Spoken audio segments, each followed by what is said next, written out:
And we're back with another episode of the Lakers Fast Break Podcast. It's a snack pack, everyone. And a tasty one for Bob Iger and Josh Kushner. It's Gerald Glassford. Thanks so much again for joining us right here at the Lakers Fast Break. I also host the Pop Culture Cosmos, where you can cover right there for you, if you're listening.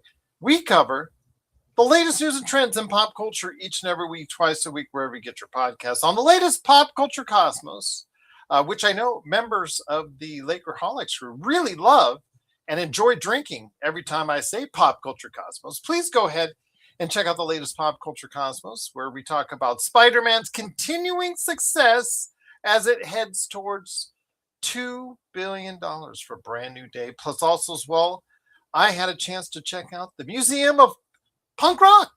Who knew? Right there in Las Vegas. Absolutely a great time indeed. Plus, also as well, I go into detail about that.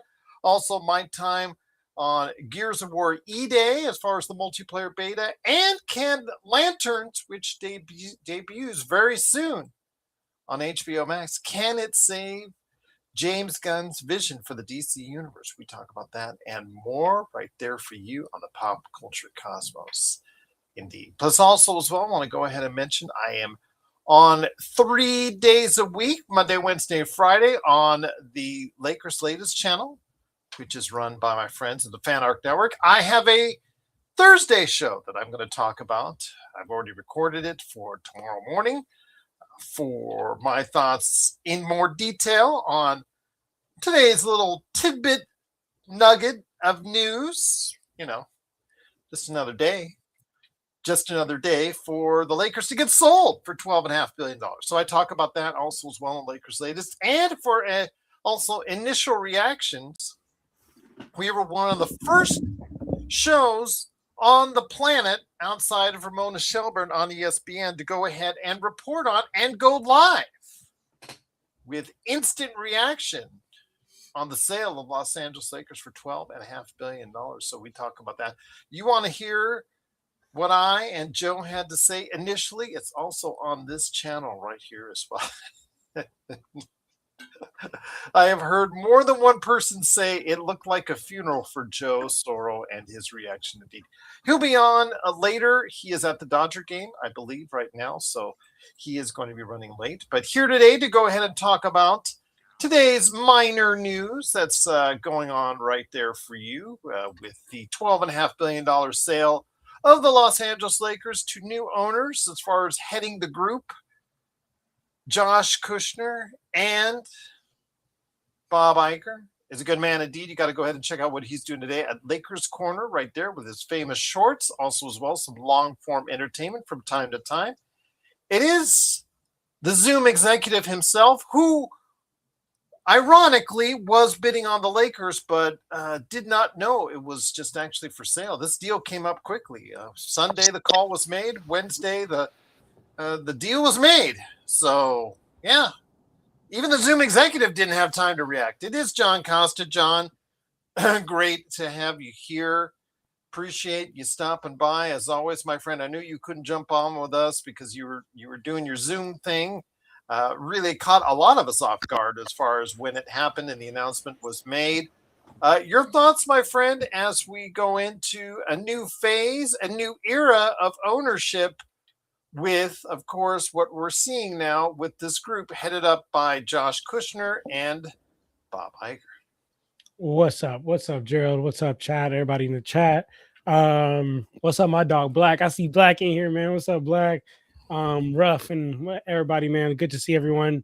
Man, Deshaun, what's going on, bro? It's good to see you, my dog. But man, Gerald, this came at such a surprise. Like, I really was not expecting this. Like, I was expecting GTA 6 before this, right? Like, and you know what's crazy, Gerald, is like in that chat that we have on WhatsApp. I think Tom or somebody said just a quick a quick flip, a quick like little garage sale flip. He literally, you know, I'll tell you what, I watched a lot of the video game flip channels where they buy video games at pawn shops or at GameStop, and then they flip it for extra money, extra cash. And sometimes you're able to get $50, $100, $200 valued video games, like at a pawn shop, at the Goodwill. Sometimes you're able to go ahead and get that. This was like what you can say was a quick flip. Literally, like what the fuck? It's funny, Gerald. Is like people will like flip like maybe shoes or computers. No, Mark Walter is out here flipping NBA organizations. One of the best NBA organizations, if that may be. Man, bro, that was crazy. I'll be honest. I don't really know much about that Josh guy or that Bob guy, so I'm learning. I'm learning as we're going. Well, I Gerald, do you can have give any you a little insight to bit give of, me? I can give you more background because of my background working with the pop culture cosmos. Talk to me. It's Who are these people? because, Let me look them up. well, Bob Iger, first off, is the ex-CEO for a long time on two occasions for Disney. That's what his biggest claim to fame. He ran Disney on two separate occasions recently, earlier this decade. In fact, he left in retirement for a second time earlier. I think, was it this year? Last year, I believe. And then also as well, he led for Disney for a long time during the major transitions as far as through the Marvel and Star Wars universes as they grew in the 2010s. So he was a great part of running Disney, which also, as you know, besides Disney, they own ABC, ESPN, et cetera, et cetera, et cetera. So he was a great part of seeing that growth as well. So he has a relationship with basketball for many years. He is a former several season Clippers season ticket holder. So the speculation begins because he is good friends with Chris Paul. So the speculation begins with far as what role Chris Paul might have to play in the future. So we'll see as far as how far that relationship goes. For Josh Kushner, as far as him heading off the financial group in this, as far as the venture group, capital group that has purchased, because if you look at the net value and the net worth of all the both individuals involved, John, they can't afford it on their own. They simply can't afford it on their own. They needed to form this group in order to go ahead and do it. And they were both looking at this group. This group together, headed up by those two, were actually initially 1 week ago among the suitors to the NBA for the expansion team here in Las Vegas, which seemingly now, and now that they've let the cat out of the bag, that it could seriously go from $8 to $10 billion for an entry fee for this team here in Vegas. Looks like it's going to happen more than likely. So with that said, they decided, you know what, if we're going to spend $10 billion on a team in Las Vegas, why don't we look into maybe thinking that there might be the Lakers for sale? And so they just, with what's going on with the federal investigation with Mark Walter and some other stuff, and only the Dodgers and Chelsea and other stuff, maybe we just see what happens. And the call went on Sunday, John, and look what happened. By Tuesday night, Wednesday morning, we got a deal. Josh Kushner is the brother of Jared Kushner, who is the brother-in-law of the President of the United States. I don't want to get into the political thing, because again, however your political affiliation, I have to respect and I honor it, and that's fine.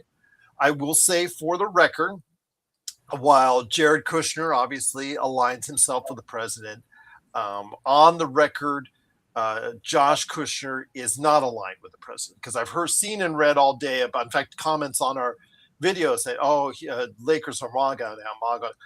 Again, I don't know for sure, but again, if you go by the reports and the voting record that has been claimed by both Josh Kushner and his wife, they voted for and are Democrats. So again, it doesn't matter for me either way. I care about titles. All I'm here for is championships and all that. But I wanted to make sure that was clear. So you wanted to know more about each of those two individuals. Thank you.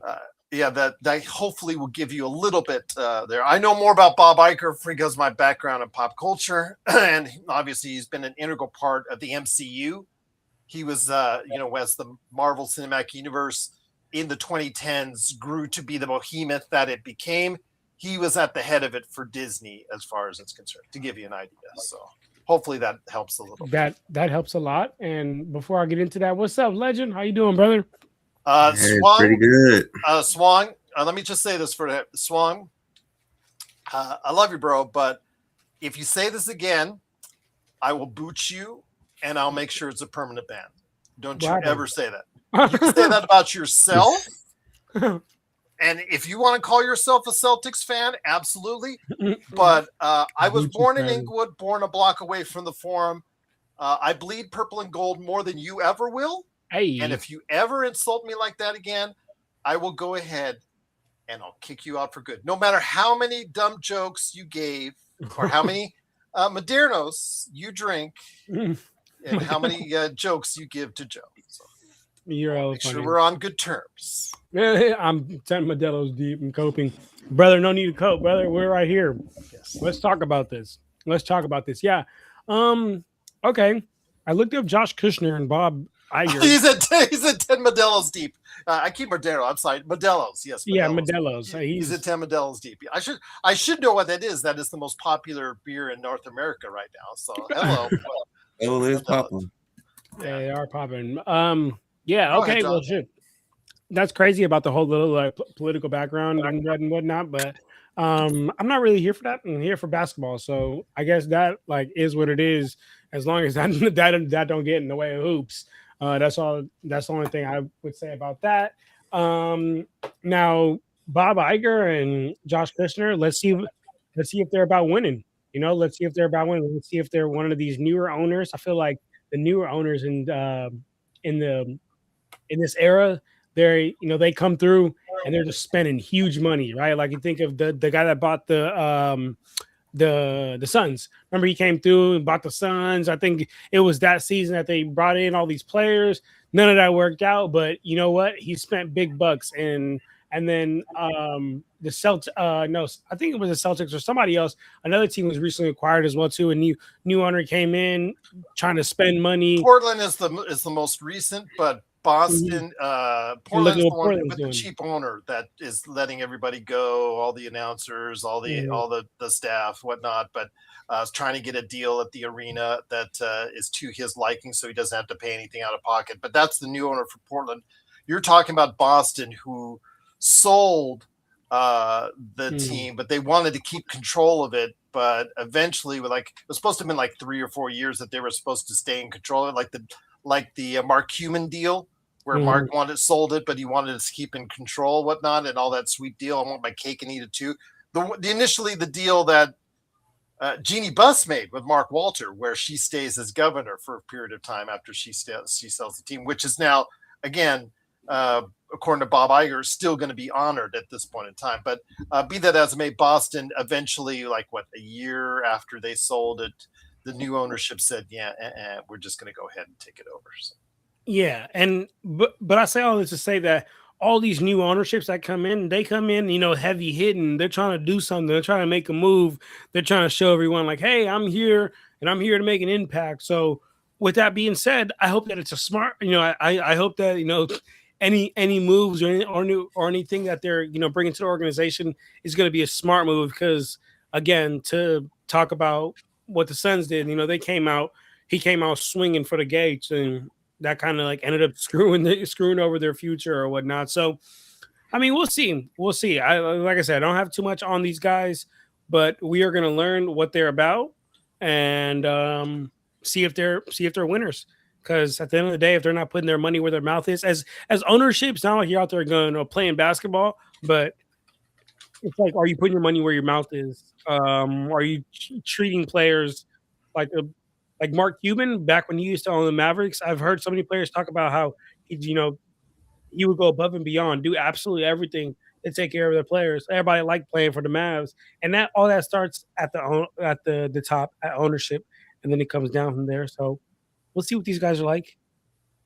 We will see indeed. But once again, the Lakers have been sold for $12.5 billion to a group headed up by Josh Kushner and, of course, Bob Iger. And here today to go ahead and discuss his thoughts from an outside perspective, which we always like to get. Good man indeed. Of course, he comes back to us. He is with his new venture. His time is limited now with us, but we are certainly glad whenever we can get it from him. It is, of course, the man behind I Got Next Sports Media. It is, of course, Mr. Legend. Legend, great to have you back on the show, my friend. John Costa with you. Joe, I don't know if you'll be here for him when he gets out, but he is at the Dodgers game right now. So hopefully he asked if he could stay on long. So I'll stay on long until he comes here to share his continued thoughts. I don't know if you guys caught Joe earlier today. I did. You could see his heart ripping on the air in two. Because of obviously, his affinity for the Dodgers. He thought everything was going to be in a new realm because of Mark Walter purchasing the team. He owns the Dodgers, but as you can see from the anger, the sadness, the despair on Joe's face, it's like his dog died. If he had a dog, he just threw around. He just was awful. Poor guy. I felt like I wanted to drive down from Las Vegas to Temecula just to go. There, Joe. It's okay. It's okay, Joe. It's okay. It's okay. Oh, here's a tissue, Joe. It's okay. Cry. It's okay. So, Legend, your thoughts on this monumental change? I know that there's been some talk about, it's so soon after they just sold. Will the governors approve it? I'm going to tell you a wholeheartedly yes, because as long as they can verify the funds have been transferred and that it's all legit, guess what? A bigger valuation for the Lakers is a bigger valuation for every other team. I would definitely say it was a little shocking when I was, at the doctor office scrolling on Twitter and X now, and I was like, oh, this is real. This is happening. You haven't even been a year, have it? And you already let them go. That was quick. Passing her around like she's a used girl on the streets. I did my time. Here you go. Enjoy yourself. It just seems like the Lakers, and again, my wife said this best, it's like a commodity to be bought and sold. That's all the Lakers are. When you have that much money, John and Legend, when you have that much money, at that point, it's just billionaires selling to other billionaires. Well, I can say Stephen A, he was happy. I guess because that was his former boss at one point. So he liked the deal. But I'm kind of like Joe at this point. I look at how Disney is now. Is it the world greatest? Kind of like Marvel. Kind of hit or miss. Kind of been hit or miss like with them. So I'm kind of iffy on how this new ownership is going to come in and do.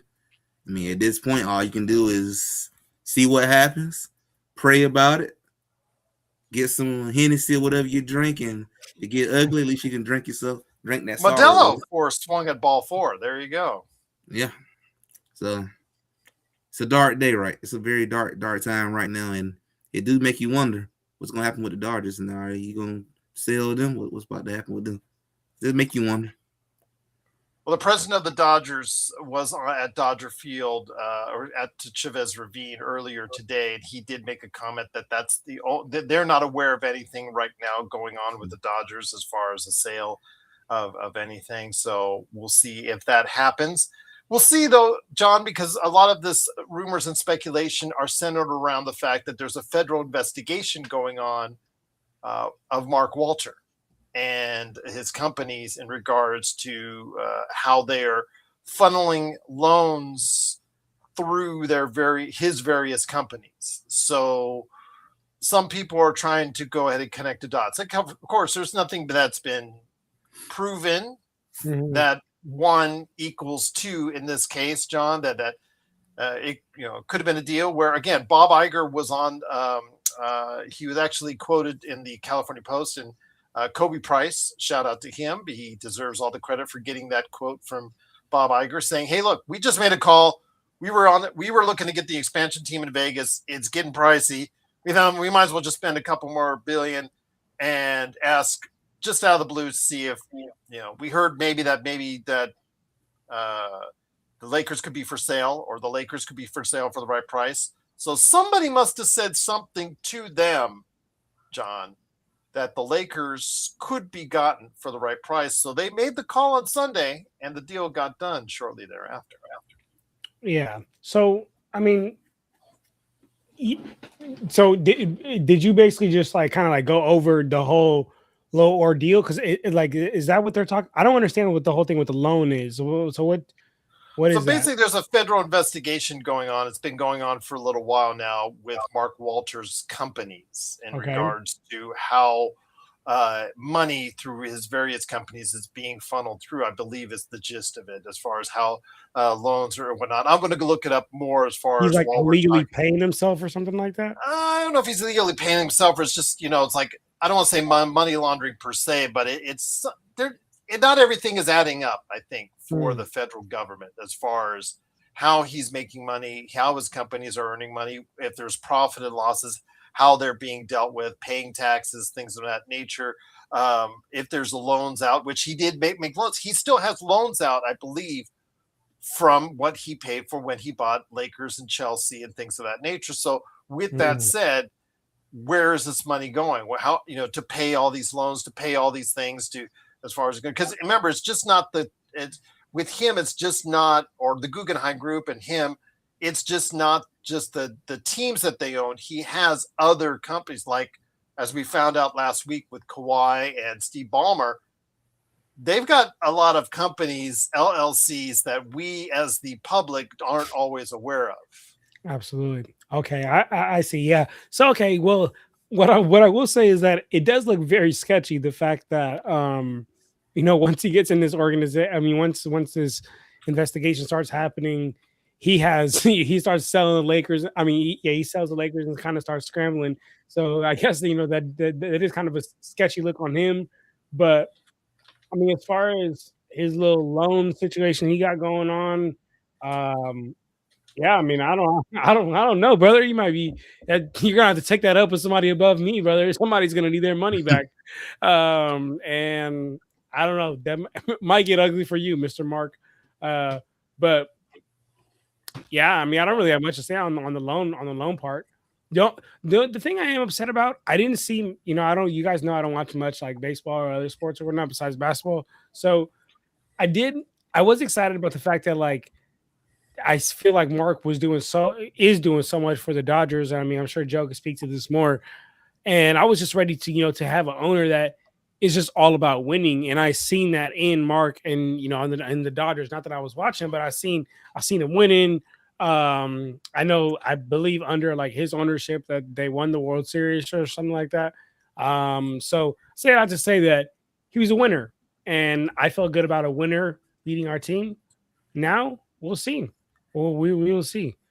Authorities are examining about $16 million in private 16 billion. Oh, 16 billion with a B. Come on, John. In private credit deals. Wow.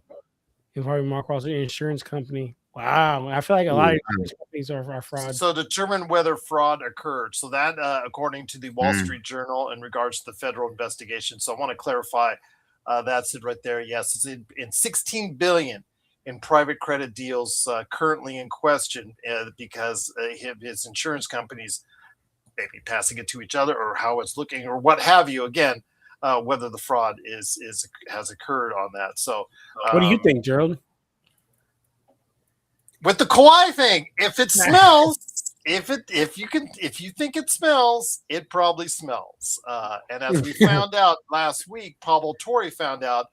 There's a second company with Daktronics, the team that built the Halo scoreboard at the Intuit Dome, that also had supposedly, I guess, again, according to reports by Pablo Torre, a sponsorship deal or a deal with Kawhi that nobody ever mentioned, nobody ever talked about. Kawhi never once tweeted or talked about or anything as far as is concerned. So another under the table deal for no work at all, similar to what he did for Aspiration. So it's shady as heck. And plus the week before that, it was uncovered by Pablo Torre about his affiliation as an owner of the Rhode Island Fire soccer team in Rhode Island and how that relates to a brand new stadium that was built.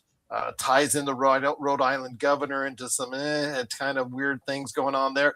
And, of course, who did the stadium on that? Daktronics. So it all ties into each other and all ties into two LLCs Kawhi opened up before he signed his latest deal, which was under max, by the way. Remember, he took less than the max. We talk about Victor Wembanyama, Jalen Brunson, blah, blah, blah, taking on the max. Remember, Kawhi, when he signed his extension, signed under the max as well. Maybe that's why he was getting some extra cash on the side. Yeah, because he indeed. knew that. Because he knew he was getting extra cash on the side. Yeah, honestly, I love what you said, Gerald. If it stinks, sure. You probably already know what it is. Yeah, if you can smell it, it stinks. And so that's what they're following. You follow the money. If you follow the money enough, you'll find what you're looking for more times than not. But Legend, let me get back to you, your perspective on this. Again, not just from what it does for the Lakers as far as $12.5 billion. I'm going to ask John here in a second if he was the one that was giving out that kind of cash. What is he expecting? What would the first steps he would take? So, John, think about that as far as the first steps you would take as owner if you'd taken over the organization here in a second. But Legend, seeing this from an outside perspective for the other 29 NBA teams, how are you seeing this for Atlanta and for Golden State primarily? Golden State is one of the most, actually, it was coming into the year or coming in actually to the previous sale, it was actually valued slightly more, I believe, than the Los Angeles Lakers. I think the Los Angeles Lakers are third behind Golden State and New York Knicks based on their valuation. New York, because, they're based in New York, MSG, the MSG network and all that. Golden State because of the fact that their arena and San Francisco based as well. So with that said, what does this do for teams like Golden State and Atlanta as far as possible valuations going forward?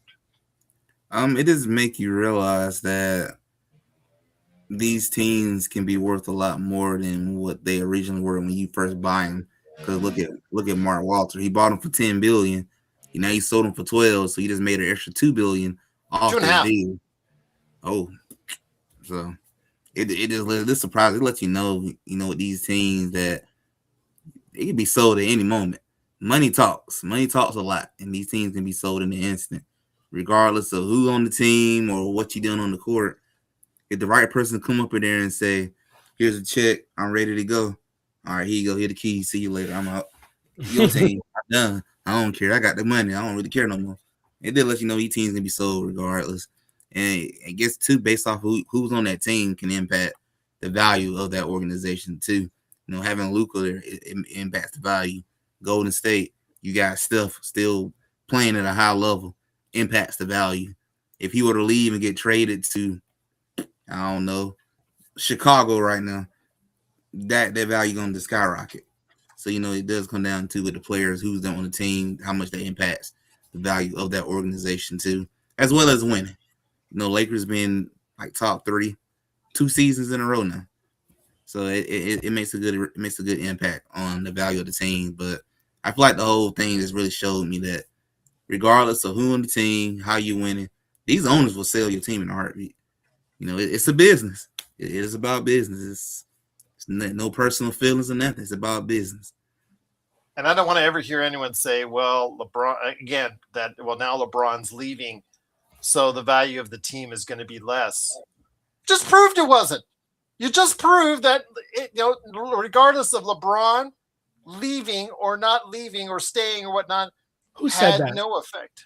Oh, I had comments. Oh man, you know what, Joe? I hate that. That's the one thing I don't like about like the LeBron fans.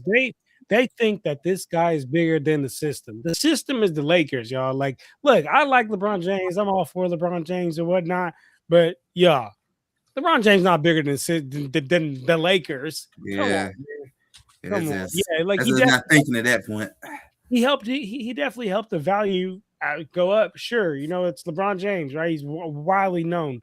But it's not like to the point where now he's gone. It's no value. This isn't freaking Cleveland. This isn't even Miami. This isn't any of the other places that he played. This is the Los Angeles Lakers. Let's be real.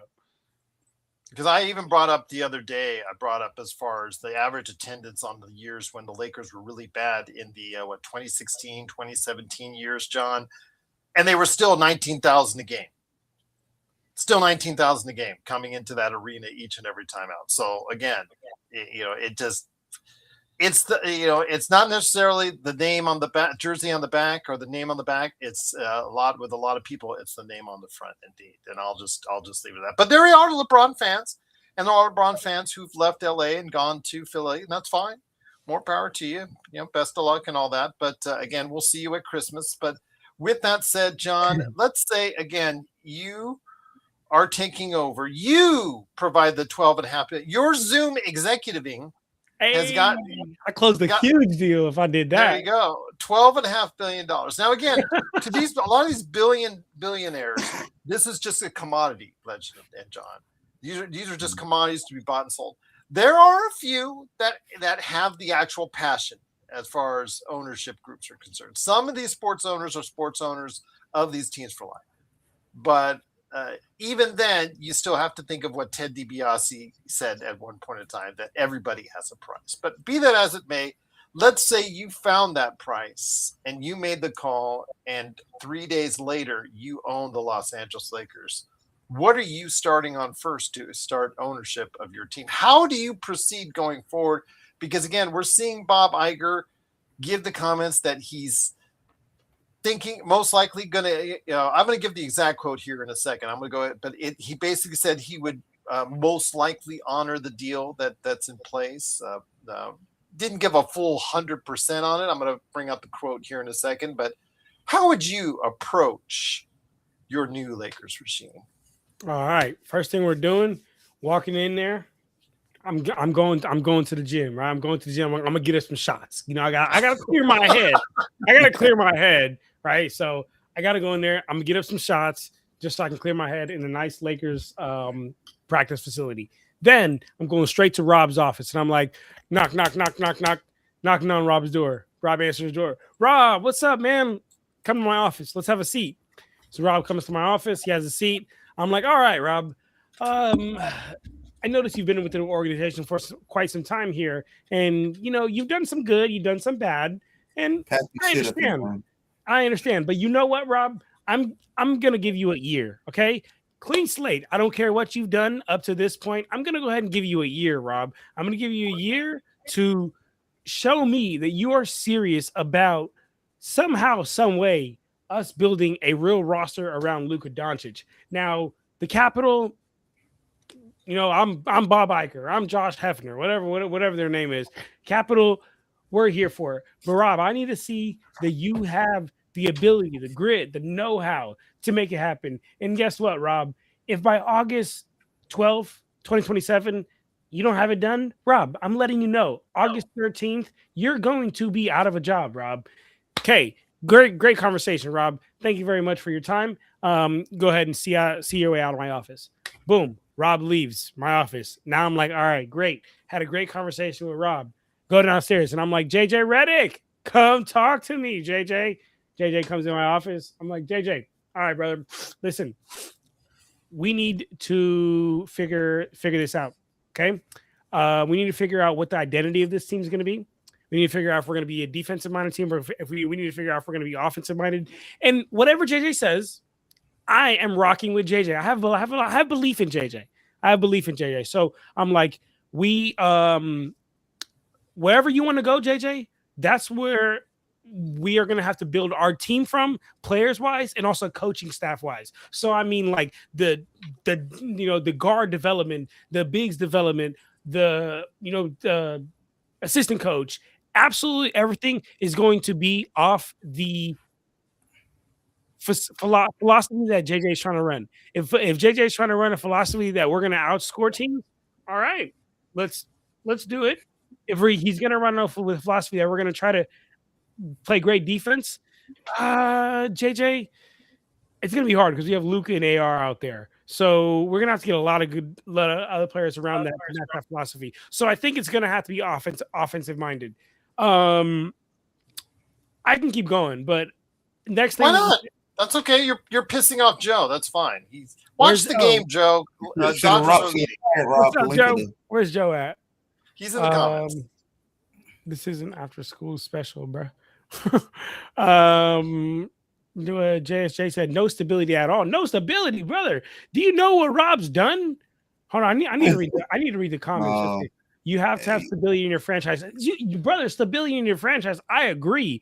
You're right. You have to have stability in your franchise. Have you seen what Rob Pelinka's done? He's had about maybe the most turnover in the last couple of years than ever. Like, well, how long have we had one coach for? Not very long. It's always a turnover. It's always want to be at the top of the headlines, want to be at the top of the trade deadline, want to be at the top of the news. I get it. You want to make money. But again, Rob Pelinka, you've done some good, you've done some bad, which is why you have a year. You have a year, brother. Make it happen. That's a year longer than I'd give him. I'm telling you, I wouldn't have gave him a year. You wouldn't even gave him a year. See that, JSJ? You saying no stability, brother, and these guys firing him right away. I'm at least giving him a year. Yeah, I got your stuff packed up in the taxi outside. Exactly. Very well said. Very well said, Joe, you don't want this, Joe. Just enjoy that. Enjoy the Dodgers game. I don't want to ruin your night for you, Joe. You don't want to. You don't want to get into that with me, brother. And then Joe said Bob ain't a billionaire. Well, he's gonna become one now. Just let one season happen, and he's gonna become one quickly. So, anyway, after having this great conversation with Rob and JJ, you know what I really get into? I'd really get into our G League team. I'd get into our scouting team. Maybe not our G League, but more of our scouting team. I feel like have not had good scouting in years and constantly are missing on draft picks, but also front office wasn't having much stability to give good draft picks the ability to perform. But yeah, I'd definitely go with our scouting team, get our scouting team on lock. Let's see where could we go next, Gerald? After we talk to Rob, JJ, get our scouting team on lock. Oh, now we talking money though. Now I'm looking for a Netflix partnership, a Disney partnership. Right now that's what I'm looking for. Oh, you're going to piss off Joe. There's a Disney partnership because he already. I don't know if you heard. Well, you didn't hear him earlier this morning. Joe, did you ever end up taking the Disney poster down in your daughter's bedroom like you said you were going to go ahead and do? Wait, what's wrong with Disney? Why does he not like this? Oh, because he hates Bob Iger. Bob Iger does not represent what he likes. Although, again, to Bob Iger's credit, when he was CEO, the Marvel Cinematic Universe did rise in the 2010s to what it was. To his credit, Star Wars, the reboot of Star Wars, initially yielded a $2 billion movie in Star Wars: The Force Awakens, and a movie Joe admittedly likes in Rogue One. But we saw what happened with Star Wars thereafter. For the most part, it has become a failure. MCU in this decade, because Bob Iger retired, but due to circumstances because of COVID and whatnot, he was put back into the role of CEO for a good part of this decade as well. When it has not been as successful for Disney, they've had some successes, and they've not had some successes as far as during their entertainment phase and all that. So again, what Joe doesn't like about Bob is sometimes leans into the political area, and I don't want to go into that. But with that said, yes, he is not a billionaire. He's I guess reported worth is $600 million.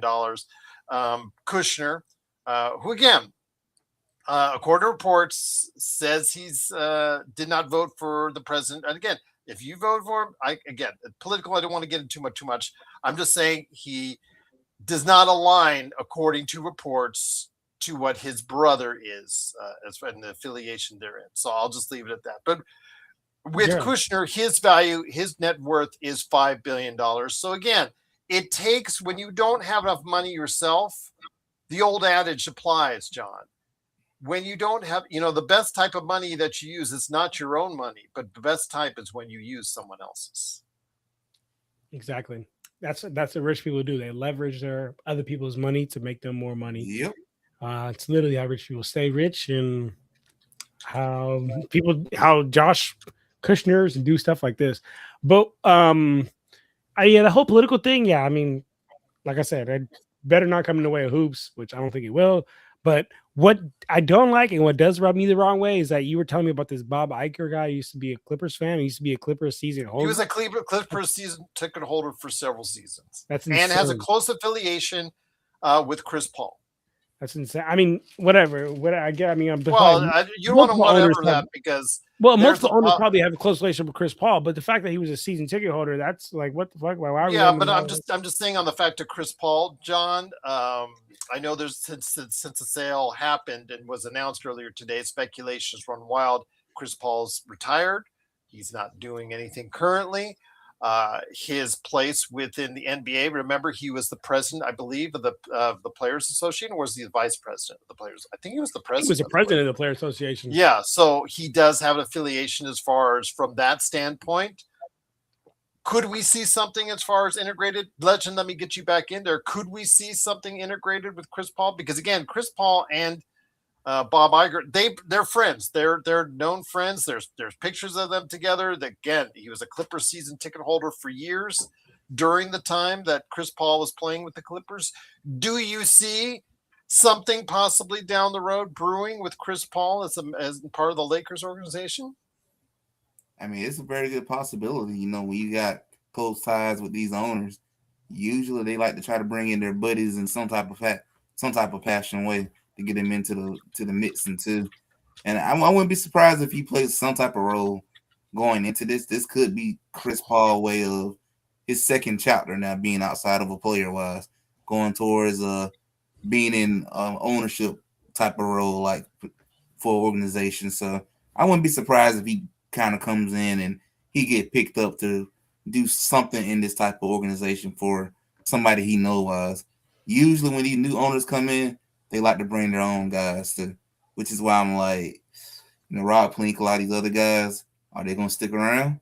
Because, usually you do clean house and bring your own people in. That's how it usually happens. So it'll be kind of interesting to see what happens, but I wouldn't be surprised if Chris Paul has some type of role in the organization.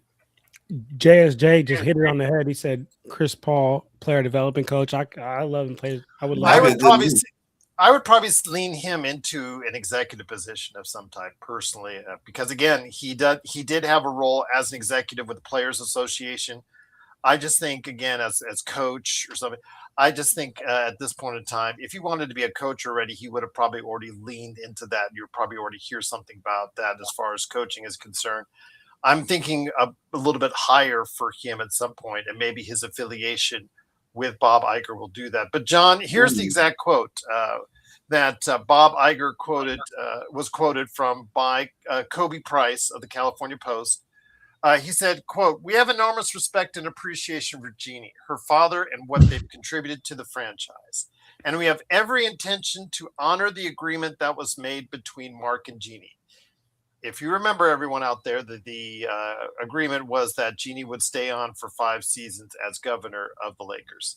If things change, they'll change. But we're going into this with enormous respect and appreciation for who she is and what she represents in the organization. It's that line that everybody is focusing on, John. It's that line. If things change, they'll change. So my question to you is... Bob said that? Yes, Bob Iger said that. Do you think things will change? Or do you think, again, as they've been called cockroaches today, survivalists, or whatever you want to say about the Jeannie Buss, Rob Pelinka, Ramby, that little group that seemingly continues to stay in the organization where they're at throughout all of this? Even with all the 15 different vice presidents that came in now that are all moving away, going back to the Dodgers because they're no longer affiliated with the Lakers. We're all those guys are there. Do you think they'll continue to stay there, or will things change? I mean, from Bob's statement, it sounds like things might change. Sounds like he might want things to change. JSJ is saying that Jeannie is not going to finish these 5 years. And from Bob's point of view, it sounds like she won't. And honestly, Gerald, I even said this when the whole Mark Walter thing happened. I think it's just time for it to turn a new leaf. I think it's time to, you know, wipe your hands clean and start new with the whole genie, with with Ramsey, with Rob, with all of the just that core group. I feel like sometimes it's like they say with coaching, sometimes like your voice just doesn't resonate anymore in the locker room and in the organization. And I think that's kind of where I'm at with Genie and them. So if things change, Gerald, I think things are going to change. What do you think? I think that the patience is thinner. Running thin, very thin. It's thinner than it was than with Mark Walter. I'll just say it again because they're saying that they're going to honor the agreement, but they're not necessarily tied to it. I mean, let's say you and Legend had an agreement for whatever, and then I come along, Legend goes, whatever goes on his merry way, and I come in, and you come to me and say, Gerald, Legend and I had it this way. And I say, you know what? If I see that you have the best intentions in mind for the organization, I'll say, okay, we'll give it a try. I'll see how it is. But as far as seeing it all the way through, I'll use the Joe vernacular. Results matter, and it's all about based on results. So if you don't provide the results, it won't matter to me as far as that's concerned. So I think that while they will still hold on to that to some extent, if it does not go well, John, I think there will be changes indeed. We're in a result orientated business, Gerald.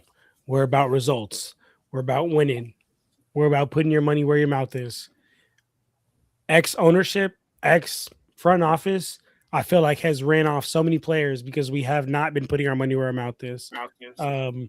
Ex ownership, ex front office has not even been allowing us to be able to put the Robs of the world in a position to succeed because of not putting our money where our mouth is. And I don't know, just being more worried about bottom line.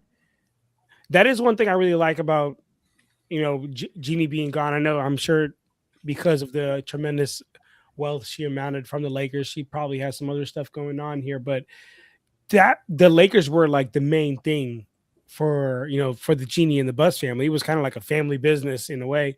And at the end of the day, she was always worrying about bottom line. With a guy like Mr. Bob or Mr. Josh, sounds like Josh needs to get his money up. I don't from what you're saying, Gerald, sounds like Josh needs to get his money up. So maybe not Josh, but Mr. Bob better have his money where his mouth is and better not run the Lakers the same way that Genie was, which was concerned about bottom line. Josh sounds like he's got to get his money up before he does that. And I'll put it to you like this, and Stefan's still confused, or at least sharing his thoughts, Legend, that in regards to how can individuals who don't have the collective funds on their own, how are they able to go ahead and offer for such a large amount? And I'm just saying, when you're these venture capitalist companies, it's not your money directly. Right. It's the money that your company is responsible for that's primarily buying into it. Now, you have a portion of this money that you're investing in buying into it. But again, there's a reason they're able to go ahead and bring it, whether they're bringing up through these loans, like, for instance, with the Lakers, when Mark Walter bought it, Saudi investors fronted the $10 billion for Mark Walter. So he was paying back the Saudi investors in order to go ahead and buy the Los Angeles Lakers, according to reports there. So with that said, again, this is not specifically those two individuals buying this. They're part of a group, a venture capitalist group. They head this venture capitalist group that's interested first in getting the expansion team in Vegas, but now buying the Los Angeles Lakers, Legend. So again, when you look at it, just take a look and type in richest NBA owners. You will be surprised how many of these owners, Legend, are actually, their net worth is under $10 billion. You'll be surprised that most of them their net worth is under $10 billion. Yeah, you'll be surprised. A lot of them got net worth under 10 billion. But a lot of people got to realize too when it comes to these different owners. Like, I ain't gonna lie, I don't really too much care about what the Golden State Warriors owners doing. I just want to see what the team went on the court. But the owners does affect a lot of things. Like, to me, the biggest example we've seen so far.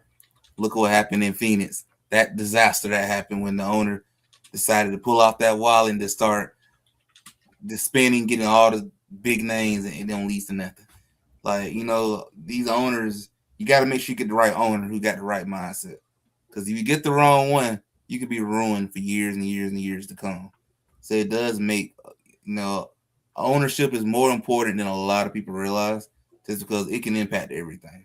It can impact not just this season, but the next 3, 4, 5 years down the road. So you got to make sure that you get an owner who knows what he's doing, but ain't gonna get money happy. Go out here and just start spending on a bunch of old big names like what Phoenix did, or go out here and give up a bunch of assets for nothing, or making dumb moves. You got to know what you're doing. Yeah, the Ishbias, they came in there and they just spent and wasted all their money. And what do they get out of it? Nothing more than a mediocre team. You well said, legend. You'll pay the price. I mean, Phoenix is still kind of paying for it right now, but they managed to dig themselves out that hole a good little bit. So, I mean, hey, hopefully they know what they're doing. The new guy come in and understand what it takes to build a championship team. It doesn't happen overnight. It's not how it works. So we're going to have a chance to see, what this new ownership can do. See what they do on day one. I mean, looking like Luka is supporting it based off what he said on Twitter. So see what happens. What did Luka say? I didn't see what he said on Twitter. What did he say about it? Well, Luka said on Twitter, he made a statement, and I'm going to go ahead and bring it up here for you, an official statement. It was nothing out of the realm of it's just a standard. I look forward. He's not spoken to Bob, but he's not spoken to the new owners as of yet at the time he tweeted this out there. But he said the usual standard stuff, John, where it was being a Laker means everything to me, and I'm excited to get back on the court and bring a title to LA. I've gotten used to big changes over these last few years, but I know no matter what, there's no limit to the potential of this iconic franchise. I look forward to meeting Josh and Bob so we can get work building something special in LA together. Just standard stuff. But the thing I want to ask you, John, is sometimes when you buy these teams with the group, with whatever help you're getting, you can stretch yourself financially very thin, thus leaving as far as anything expenditure wise you want to do to improve your team and your organization may be at risk or may not be as feasible as it once was. Remember, the buses themselves were some of the, for lack of a better term, cash poor, or one of the poorest NBA owners. I would love to have their financial problems. In the NBA, because their net value was what Bob Iger's was, $600-700 million before all the sales stuff went through. So I'm saying this, that could be an issue, John. Is that a concern of yours? Because I'm also going to legend bring it back to you when it comes to the new Portland owner, where it's the opposite as far as someone who doesn't want to spend the money. But John, I'll bring the question to you first. Are you concerned with what you see as far as, again, I mentioned the net worth of Kushner. I mentioned the net worth of Iger. I mentioned how much this costs. Are you concerned they're still going to be able to apply the appropriate resources into building a winner going forward? They better. They absolutely better. And, we earlier I said rich people, the way they get more money is they leverage other people's money and make more money from that and pay themselves on the back end and go through all the little loopholes. What I'll say is that they better figure out all the loopholes to get them some money on the back end, get them some loan money or whatever it is, grant money, whatever it is that they can get. All I better not hear is, we don't have enough, or we couldn't make it happen financially. Like, that's the only thing I don't want to hear. Because the Lakers, organization-wise, cut some corners financially as far as their front office, scouting, things of that nature, cut some corners because of the fact that they claimed that they could not afford as much as other teams, which still is kind of hard to believe because they have the best local TV contract of any team on the planet, et cetera, et cetera. Lakers, by their very name, bring in so much money. Some of that stuff is, it's hard to believe what was said and what was done during the latter tenure of the Buses. Yeah, and it's like I said earlier, Gerald. We missed out on a lot of good players, and we could not re-sign a lot of players because of the Bus family. And like I said, it's because they really own. Like I said, they might have a little, maybe another little LLC or some other little things, but their real only big money grabber was the Lakers. Where they made money was the Lakers. Where they were feeding their family, where they were checking their little Chase or how they were paying their little Amex credit card was the Lakers. So bottom line mattered every single time. Meeting bottom line, being in the positives. You could see, Joe, almost every team that's won a championship, they've kind of like screwed themselves over, except like OKC. They got like screwed themselves over future wise because they said, fudge it. I'm going to spend whatever it takes. I'm going to go into the salary tax. I'm going to get hit with this. I'm going to get hit with that. I'm going to pay this fine. And I'm going to figure it out and I'm going to win. And I'm putting my money where my mouth is, whether having it or not having it, figuring out how to make it happen. There's only a couple people that can do that, Gerald. It takes a certain type of person to do that. Is Bob and Josh that person? We will find out, ladies and gentlemen. We will find out. We will find out indeed. Once again, it is Lakers Fast Break. It is a snack pack. It is John Costa from Lakers Corner, legend from I Got Next Sports Media, along with me, Gerald Glassford. Thanks again for watching, listening. Truly appreciate you doing so. Legend, I'm going to bring it to you now. Tom Dundon recently bought the Portland Trailblazers. He comes from a background, he owns the Carolina Hurricanes, which just won the Stanley Cup. But he is also known for coming in there and cutting a lot of costs. He cut a lot, laid off, I think, over 70 people in the offices of the Portland Trailblazers. He essentially let go of the entire television production team. He, the longtime play-by-play announcer, gave him a lowball deal as far as they're concerned. So he walked. He is not willing or in current negotiations with the city council on retrofit to the current Rose Garden or whatever it's called now. I forget what it's called now, but in regards to that, and says intimating that he might actually move the team in doing so. I think he wants to, anyways. I really think he just wants to.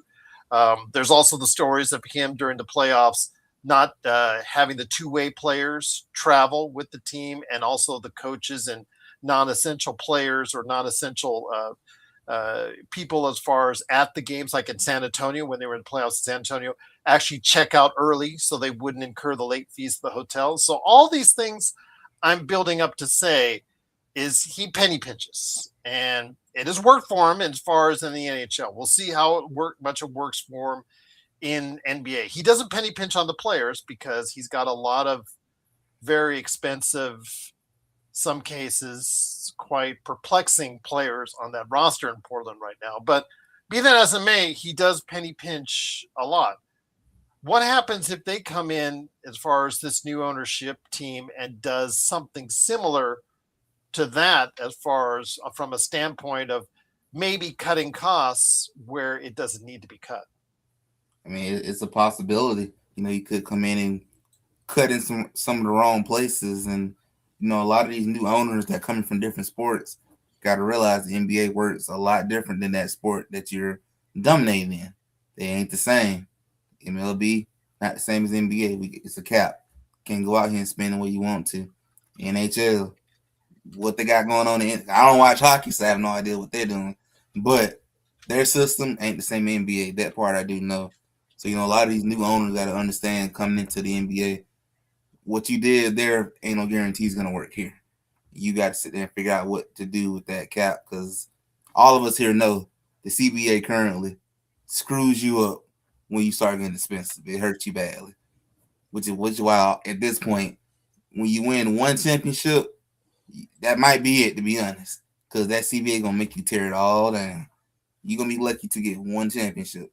Real talk. A lot of them players you like on the team, about a year or two, they're gonna be too expensive. Gotta go. Yeah, and this is not just Portland owners. This is any ownership. We're seeing that now, guys. We're seeing that now, Legend, where even the teams that you think are flush with cash, they're getting out of that second apron. The Oklahoma City cost cutting is not surprising, but the fact that there's now currently just one team, I believe, Denver, at risk of being in the second apron, that tells you all you need to know about how even the rich teams, the richest teams, want to stay away from that second apron, Legend. Yeah, they don't want to start paying more money, trying not to lose as much money as possible. So teams are shedding salary, making you have to give up some of that high talent to another team, which 76, hey, shout out to you for robbing Celtics because they were stupid enough to send their best player, one of their best players, over to a rival team instead of sending him to the West Coast where you don't have to deal with him except in the finals. But a whole nother conversation for another day. But that's how it works, unfortunately. You got to give up that good talent. I mean, that's on the players. You signed up for it, so it's on them. What's crazy is we talk about this and how you just said, Legend, about you risking all this money to win one championship, and then you might be screwed, right? You might be screwed over. It makes me think damn, this is how well executed OKC did this shit, because they did it, and they're one of the few teams where they won a championship, and there's a good chance that they can win another one and continue to win because of the way that they were able to set this up from everything, not only player wise, but financially wise, and just a tremendous amount of reasons. So that was just one of the thoughts I had in my head. When you were saying that, Legend, because I agree. Nowadays you're going all in to win one championship, and then you're risking your future, and then you're risking putting yourself in the salary cap, risking paying these fines. But you got that one championship, and to me, you ask me, I think it's absolutely worth it because all you need to do is just win one championship. But on that note, though, Gerald, my girl is asking me to go give my daughter a shower, so need to go give this little girl a shower. But Legend, Gerald, it was great seeing you. Joe, you were scared, man. You didn't come on time. But anyway, he's only at Dodger Stadium, man. He's only at Dodger Stadium. Not an excuse, I know. So Joe, be safe, brother. Stay, and if you need someone to come help you, give you backup, call me, brother. You have my number. Legend, Gerald, great to see you, boys. I will hit you boys up, and we will find time to get back on here. Sounds good, my friend. Appreciate you, John. See you guys.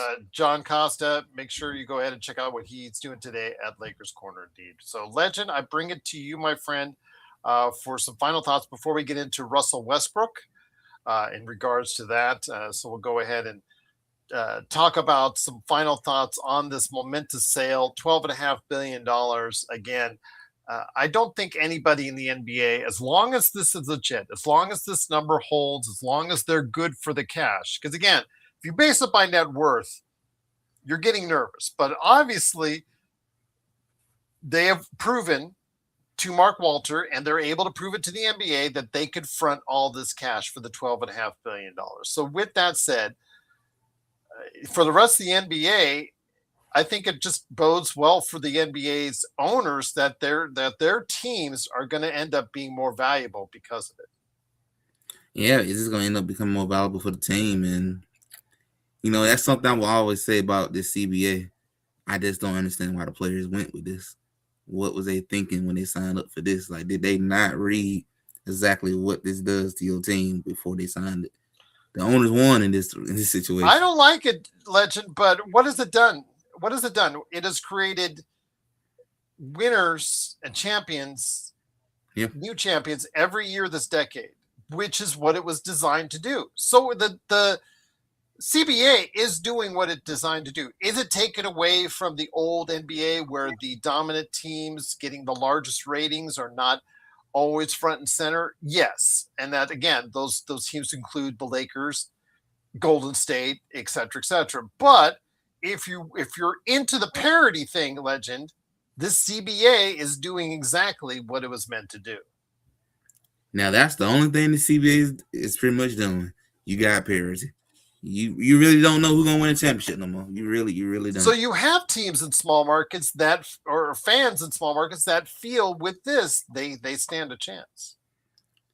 Because who would have thought we would have saw Indiana in the NBA Finals 2 years ago now? We would never have saw that happen if things didn't change with that CBA. So I mean, the CBA is definitely benefiting the smaller markets. The big markets are kind of getting screwed right now, where you had the advantage before. Now that's out the window. It's like everybody on an even playing field now.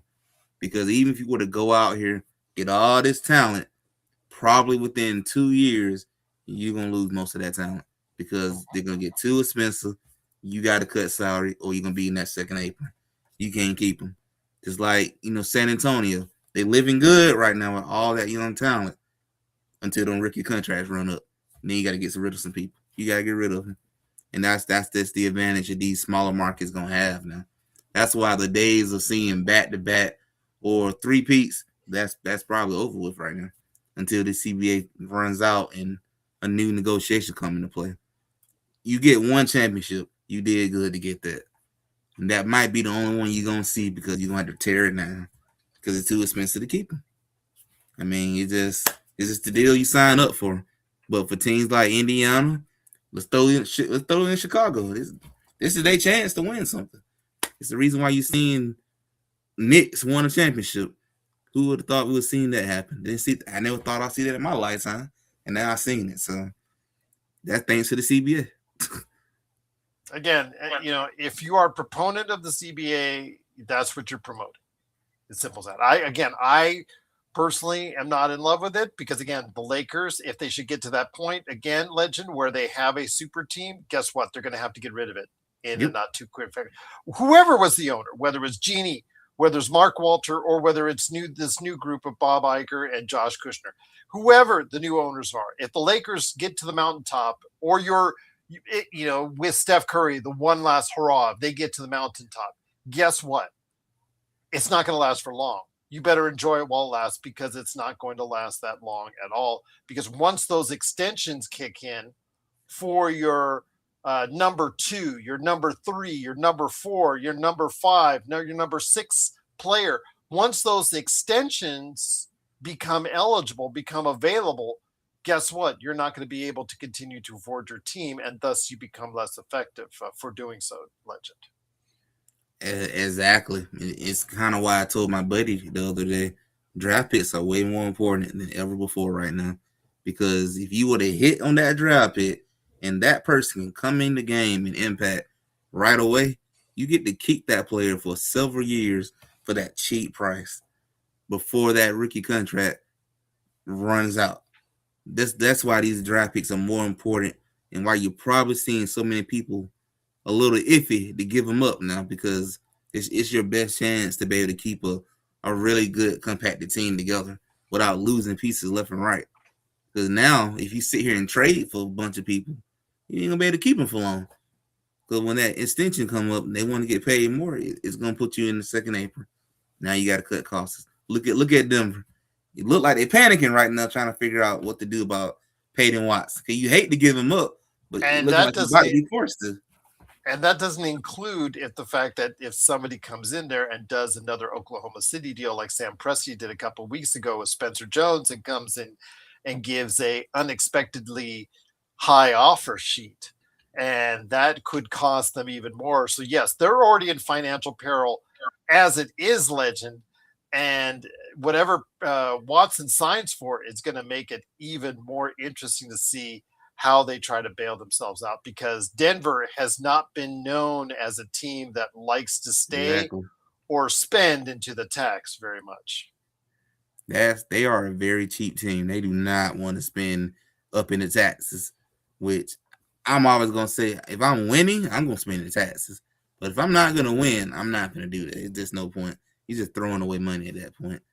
But Denver's in a tough spot. You don't want to do too much and you made Jokic unhappy, knowing that he have not signed an extension with you. So really, Denver is in a tough spot right now.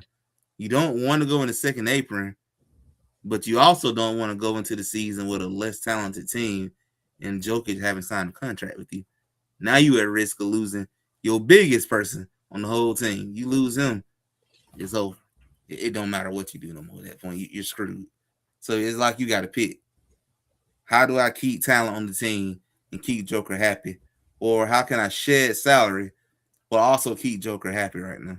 You're in a tough spot. I mean, I not know what much else can do other than look at Johnson and all these other contracts. Maybe you can move them, but they in a tough spot right now. I mean, you gotta make a decision. Do you shed the money or go into the second apron?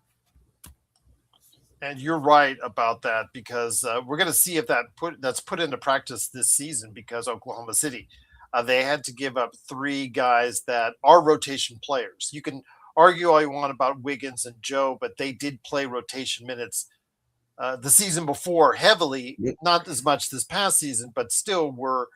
I mean, there were going to be rotation guys on almost every team in the league, and then also as well Lou Dort. So you had to get rid of those guys to save over $200 million in tax penalties. And in doing so, how does it affect Oklahoma City? We'll find out. We're going to get a case study on that, Legend, this upcoming season and see how good Sam Presti has drafted. Because, Stefan, kids, Joe and I all the time about Sam Presti. Again, we'll see how it works. We'll see how it looks because again, he's got the 3, and then he's got AJ Mitchell, he's got Cason Wallace. After that, it's kind of let's see how it goes. Is it as deep as it once was? Is it not? We're gonna have to wait and see how it is because you got rid of 3 functional pieces off your team to save all that money. Can these other pieces, the ones that you drafted and the ones you had there already, the Thomas Sorbers, the other players on that team that didn't get as much playing time, can they step up to provide the same kind of quality of depth that Oklahoma City is coming to? So this is going to be a case study on exactly what you're talking about, Legend.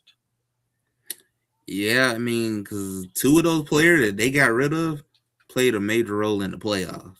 So, I mean, you got rid of 2 guys who played crucial minutes in the playoff for you this past run.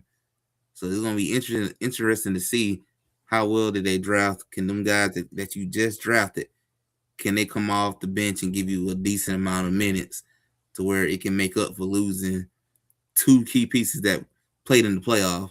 Wiggins, still a big hurt to me. It still hurts. Even though he didn't play that much in the playoff, it still hurts.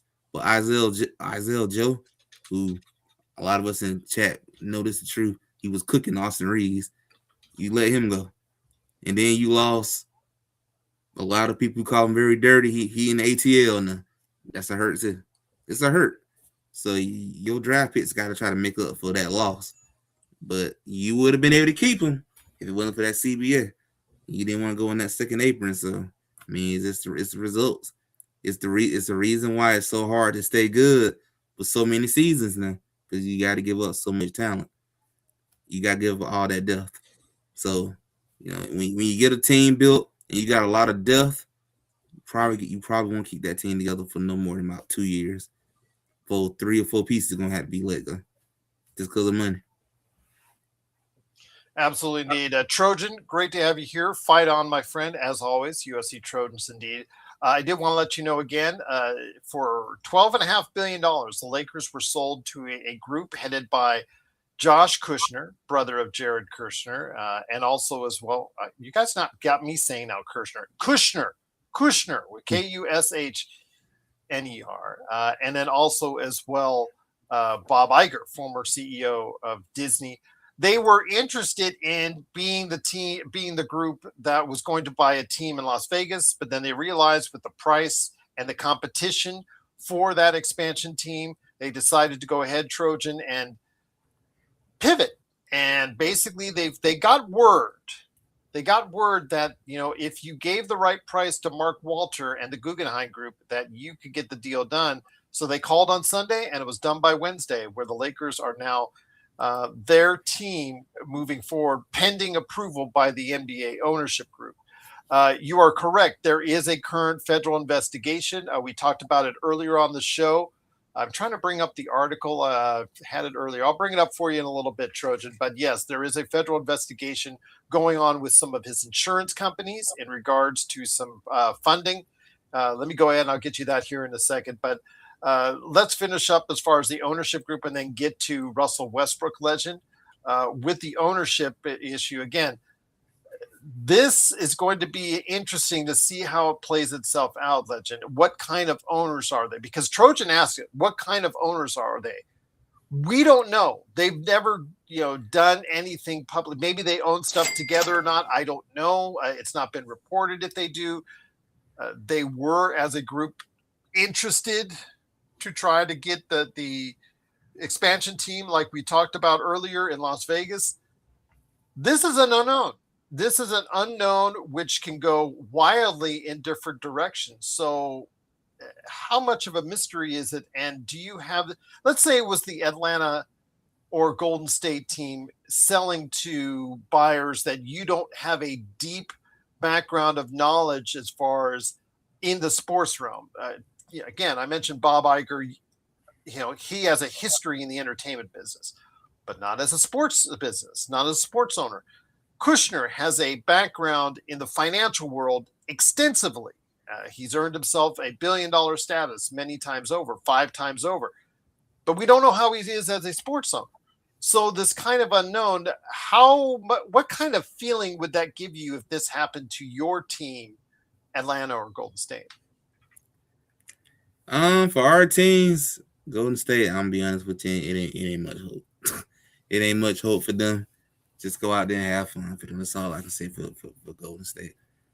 Golden State mentioned something that should not came out their mouth today about Steph Curry, possible trades. And you shouldn't be me talking about that. But for Atlanta, they got high hopes. They got high hopes with the young talent coming in. Atlanta, to me, is building towards something. They got a chance to continue to show that they're going in the right direction to become really competitive in the East. And I feel like, and it's just a guess, but I feel like they're making a run to prepare to go after Anthony Edwards. We're going after Ant, try to bring him home. I really do think that's something that the Hawks are trying to line up for. I do think the Hawks got a really strong chance. They can pull Ant from Minnesota back to Atlanta if you have the right team together, and you can comfortably be able to tell him, you can win here. You're not in the Western Conference. This is an easier conference. That big team that you see in Philadelphia right now, that a lot of teams probably thinking they can get to the finals, that team ain't going to stay together for long. LeBron is on his way out the door. He's on his way out the door. That team won't be together for long. CBA going to tear them apart like everybody else. So they got a good pitch to get Ants to Atlanta. Got a very good pitch. And I know that you've mentioned that before, but in Minnesota, they've just made a major move with LaMelo Ball. And, whatever your feelings are on LaMelo Ball, you got to admit that this is a very intriguing move by Tim Connolly in Minnesota, who is also on a 1-year contract himself, as we've talked about before, as far as a replacement for Rob is concerned. Just saying that's out there. Your thoughts on this? Because again, if you're making that, this is an all-in move that Tim Connolly made with getting Ball in there. Now, mind you, they're a little bit short as far as forwards. Where have I heard that before? Oh, the Lakers. That's right. So with that said, though, my friend, when it comes to what you're seeing with Minnesota, are you concerned that Anthony Edwards is going to be more apt to want to stay, even though Georgia is his home? Because Minnesota is making, or at least trying to do all they can to build a competitive team there in Minnesota. I would say they do make me a little nervous, but I still feel comfortable because of one thing. Oklahoma and Spurs are still over there. Oklahoma and the Spurs are still in the Western Conference. And when he see those two teams still battling it out to go to the finals, at some point, Ant gonna look in the mirror and say, I can't win here. Even though the team went all out trying to make improvements, can't get past those two teams. If they finish again in the 4th, 5th, or 6th range, I think he'll at least begin to question I think he's gonna start having that Kevin Garnett moment. I can't win here. I think that's our moment. That's the moment we strike.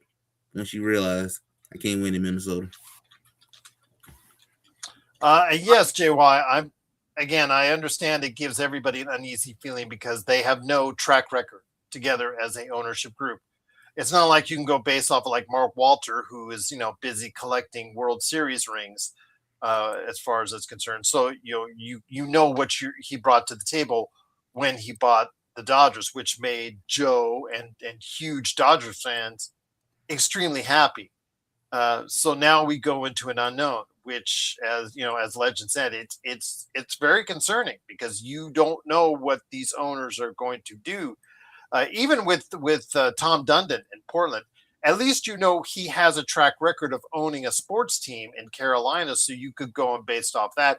That at least there's some semblance of success. And since he's owned the Portland Trailblazers, the Carolina Hurricanes have gone on to win a Stanley Cup. So there is a level of success, a method to his madness that has worked in other arenas. Will it work with the same thing, like the same parameters as the NBA? No, not always. As we saw already with Mark Walter, you just can't snap a finger. You just can't throw a whole bunch of cash like you can at Dodgers and build a team in the same fashion that you can the Lakers because of the restrictions and the constraints that the CBA has.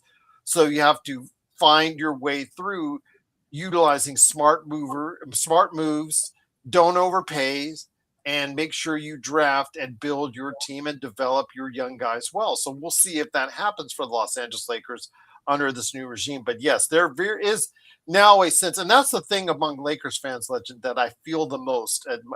I've read comments from our show earlier today. I read comments from Lakers Latest. The era of uncertainty, I think, is what Lakers fans do not like the most because they have absolutely no clue on what to expect from this ownership group coming up here for the Lakers. Yeah, and that can be scary. It can be scary going into a situation where you just flat out don't know what your ownership is going to do. You just don't know. You don't know what's going to happen with this team going forward now. You don't know if they're going to be all in to win right now, or they're going to be maybe going too all in, start spending all over the place, giving guys too big of contracts or whatever. It's the uncertainty, and that's understandable to be a little nervous about that part. And I can understand that a lot of Laker fans are concerned, and I understand that part. I get it. It's just a situation where you just got to see what happened at this point. Let the guys play on the court and let them decide how this thing going to play out and see what type of moves the new ownership makes going towards improving this team. And that's all you really can do at this point. It's up to them. It was a good short run with Mark Walter, but new era. It's unfortunate how it happens. Curter Ferris says, do you think some of the media narrative for the Lakers will change with Bob Iger's influence on ESPN? How so, Kurt? Because, I've heard consistently, even in the Mark Walter era, anything that happens to the Lakers is a priority because when you mention Lakers on ESPN, it gets more eyes, it gets more clicks, it gets more views, it gets more ad time, it gets more anything relating to the Lakers gets more highlighted because of, again, not just LeBron, the name on the back, LeBron, Luka, whatever, it's the name on the front, indeed. So Kurt says, well, since Iger was the recent Disney CEO and has prodigies running the place now, yes, he does. He does have his proteges running the place now. It's not hard to think he's one to call away from saying, I didn't like this on ESPN. Yes, he could call and say that as far as I'm concerned. Could this lead to more primetime LA Lakers showcasing as far as it's concerned? Yes, but I think that he probably, for the most part, in the beginning, will leave very much alone and allow for the data and for the viewership to go ahead and take care of itself. I talked yesterday on Lakers Latest about how concerned I was in regards to the way the calendar was set up. I don't know why you start the season at 9 o'clock in the morning on Tuesday. Do you realize at your time, Legend, the NBA season starts at lunchtime at noon? I did. I heard that when I was on the radio coming Yeah. from the doctor's office today. Kind of I odd. don't, I don't, it is kind of odd, and I don't understand why. And nobody's been able to explain to me the Mhm. metrics. Yes, I hear you, Joe. Yes, hush. Mhm. Okay, we're coming on in a minute. I'll give you I all don't the know time. who's gonna be before I watching the get- game because people gonna be Yeah. at work, kids gonna be in school, so I don't know who's gonna be watching that.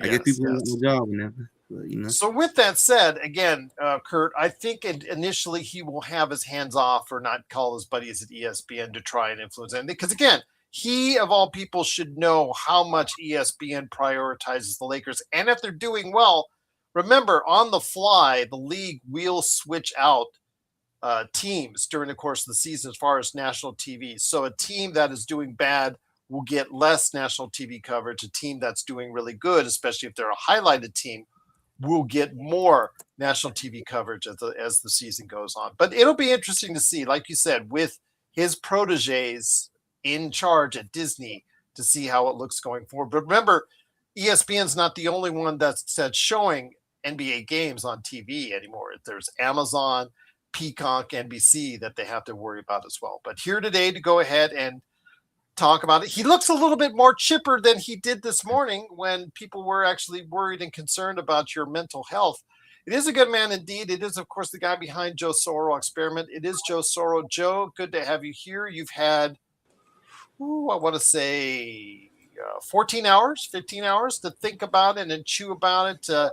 You've been on the phone all day. I've seen you on WhatsApp. I've seen you on the Lakerholics text. I'm sure you've been on Lakers Ball. I'm sure you've been all over talking about this change. I know you were still not happy about it. People were concerned about your mental health because they were concerned that the fact that, a guy that you looked up to has sold the Lakers, but he flipped it. He flipped it for profit. He flipped it for quick profit. And now we move on with what we have in Kushner and the group led by Kushner and Iger.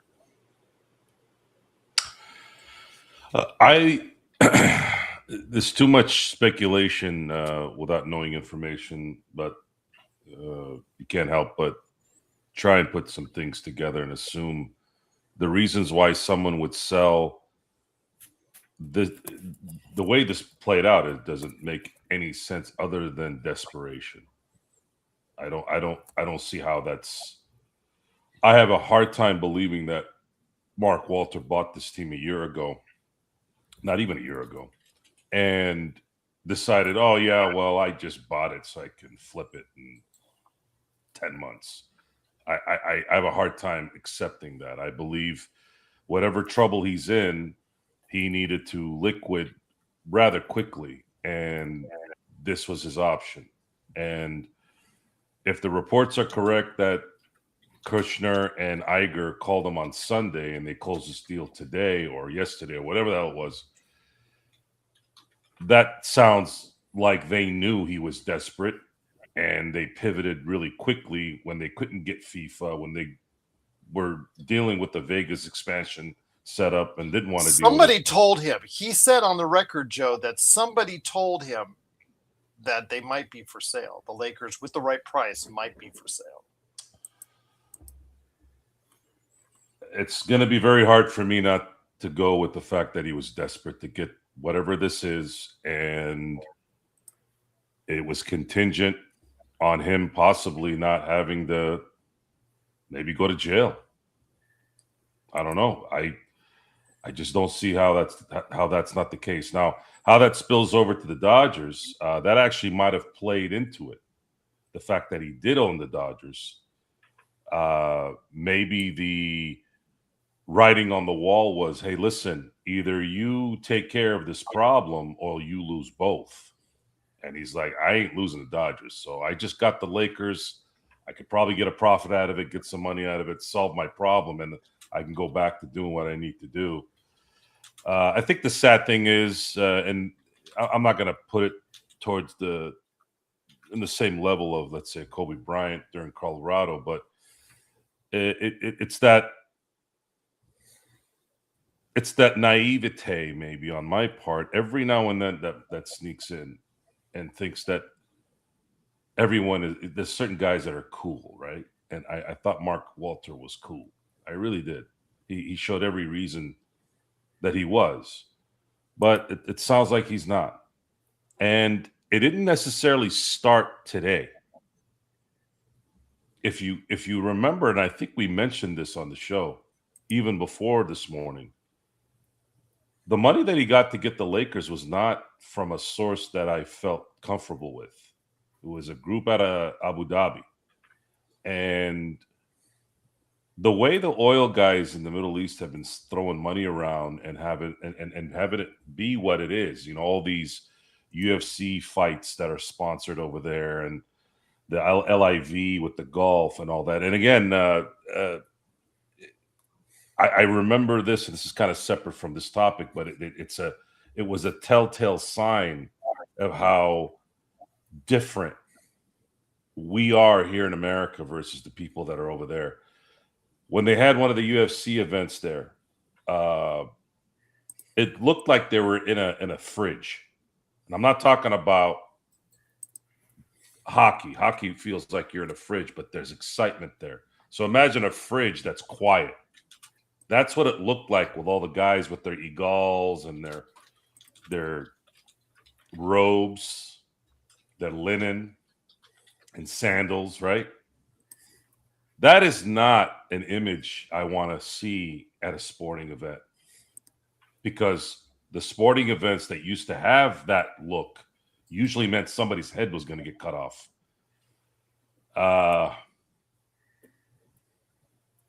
The people in the United States, the rich people, need to really, really, really take a moral inventory. I'm not just talking about the billionaires. I'm talking about everyone. If you let certain things infiltrate you based off money, it's one thing to trade it here in the States. It's another when there's a foreign entity doing it. You got to start thinking twice sometimes to stop being a self-absorbed dipshit. And while I don't know if this is the reason, it certainly put a little bit of a tick in my head when I first heard it. And even Brian Windhorst, people dog on Brian Windhorst a lot, and that's sad too, because I really like Jason Williams, but he said some really awful things about Brian Windhorst. Windhorst does not bring much to. But there's time. But he's a moral guy. He says things. I'm not questioning that. He's just Well, I'm not talking about the sports part. I'm talking about he's got a little bit of morality there that keeps things a little bit at bay. And he mentioned this after the purchase, and he was really the only one that was talking about it. And while we were up in our excitement because we have a track record of this thing working with this particular individual, it did leave a little bit of a sour taste. And of course, being a human being, you said, maybe it's okay this time. No, it wasn't. It doesn't sound like it was, guys. So my next question is, who is backing up these guys' money? Because now we don't know for sure. Because they can't afford it on their own, Joe. Baby Kushner doesn't have $12.5 billion. He's got 5 as his net worth. Yeah, and that's net worth. That doesn't mean he has $5 billion. That's his net worth. So, and Bob Iger's net worth is nowhere near $1 billion. So $600 million. Yeah. So who owns? Look, I own a home. You own a home. Legend. I don't know if you own a home, but if you've got a note, if the bank has the note, the bank owns the house. Now, where we become the quote unquote owners is really when we sell the house and we bring in the equity or pay off the house. You pay off the house and then the equity is yours. That's to me when you really own the house, or when you pay off the mortgage. Although that's not technically true either, because if you decide not to pay a property tax, somebody can, the state can take it away from you. So technically you don't own anything. But stay with me on this for a second. Who owns the note on this purchase? I want to know that. Now, did they go from Abu Dhabi to Saudi Arabia? That's something to ask now. Now we have to ask that question. Is that what happened? This shift from Abu Dhabi to now Saudi Arabia. And more important for Laker fans is how is this operation going to be run? Now, I don't like Bob Iger, not because of his politics. I don't give a shit about your politics. I just hated that he destroyed Star Wars and really Disneyland in general. The Kushner guy, I've been saying that his brother looks like a wax statue. I don't know what it is about that guy. I don't like. Sometimes I'm like that. I'll look at your face and your demeanor. I don't like just because I can see something in there. I'm not going to get on people who are trust fund babies. That you can't control who you're born into. It is what it is. Some people get lucky, some people don't. But Bob Iger's 75 years old. He ain't going to be doing this for a long time. Maybe he might. Maybe he's in good shape. Maybe he'll run a 10-year program. But we don't know who's going to run this thing. Are these guys going to be absentee landlords and actually hire someone that can run this? We're going to have to wait and see. But I want to know who really owns the Lakers now. I want to know who really owns them. We don't know who that is. And that's an interesting thing, Legend of Joe, because again, they were in the mix to be the group that was going to buy the expansion team here in Las Vegas. The value kept going up and up. Legend went up. I guess right now it's speculating at about $8 to $10 billion for an expansion team. And it's the more expensive of the two. Seattle is not supposed to be going as high as what Las Vegas will go for. Imagine that. So with that said and done, they figured, you know what, we're just going to go ahead. Whatever venture capitalists, as far as it's concerned, are dishing out the money for this, whatever money that is being generated to pay for this Vegas team, might as well just chip in a little bit more to buy the Lakers, since it's obvious that something happened. Some little birdie tweeted to Kushner and or Iger that Mark Walter may be ripe to sell, whether it's based on what's going on with the federal investigation or whatever circumstance. Somebody tweeted chirp, chirp, chirp to them that the Lakers could be had. But like Joe, I am concerned about how this money is being paid for. You and I are big video game fans, Legend. Joe has dealt with, on a personal level, investing into the video game scene. He understands, we all understands about venture capitalism as far as they're concerned. Electronic Arts right now with the Saudi investment group, that electronic arts, as we know it, may change drastically over the next year based on the ownership change to the Saudi investment group, the venture capitalist group that they have. There are venture capitalist groups that have destroyed some of the great development and publishing labels in video game history over the past 20 years. It's been there, and there were just well-known games like, I know that game, I love that game, I love that publisher, I love that develop. Out, done. THQ.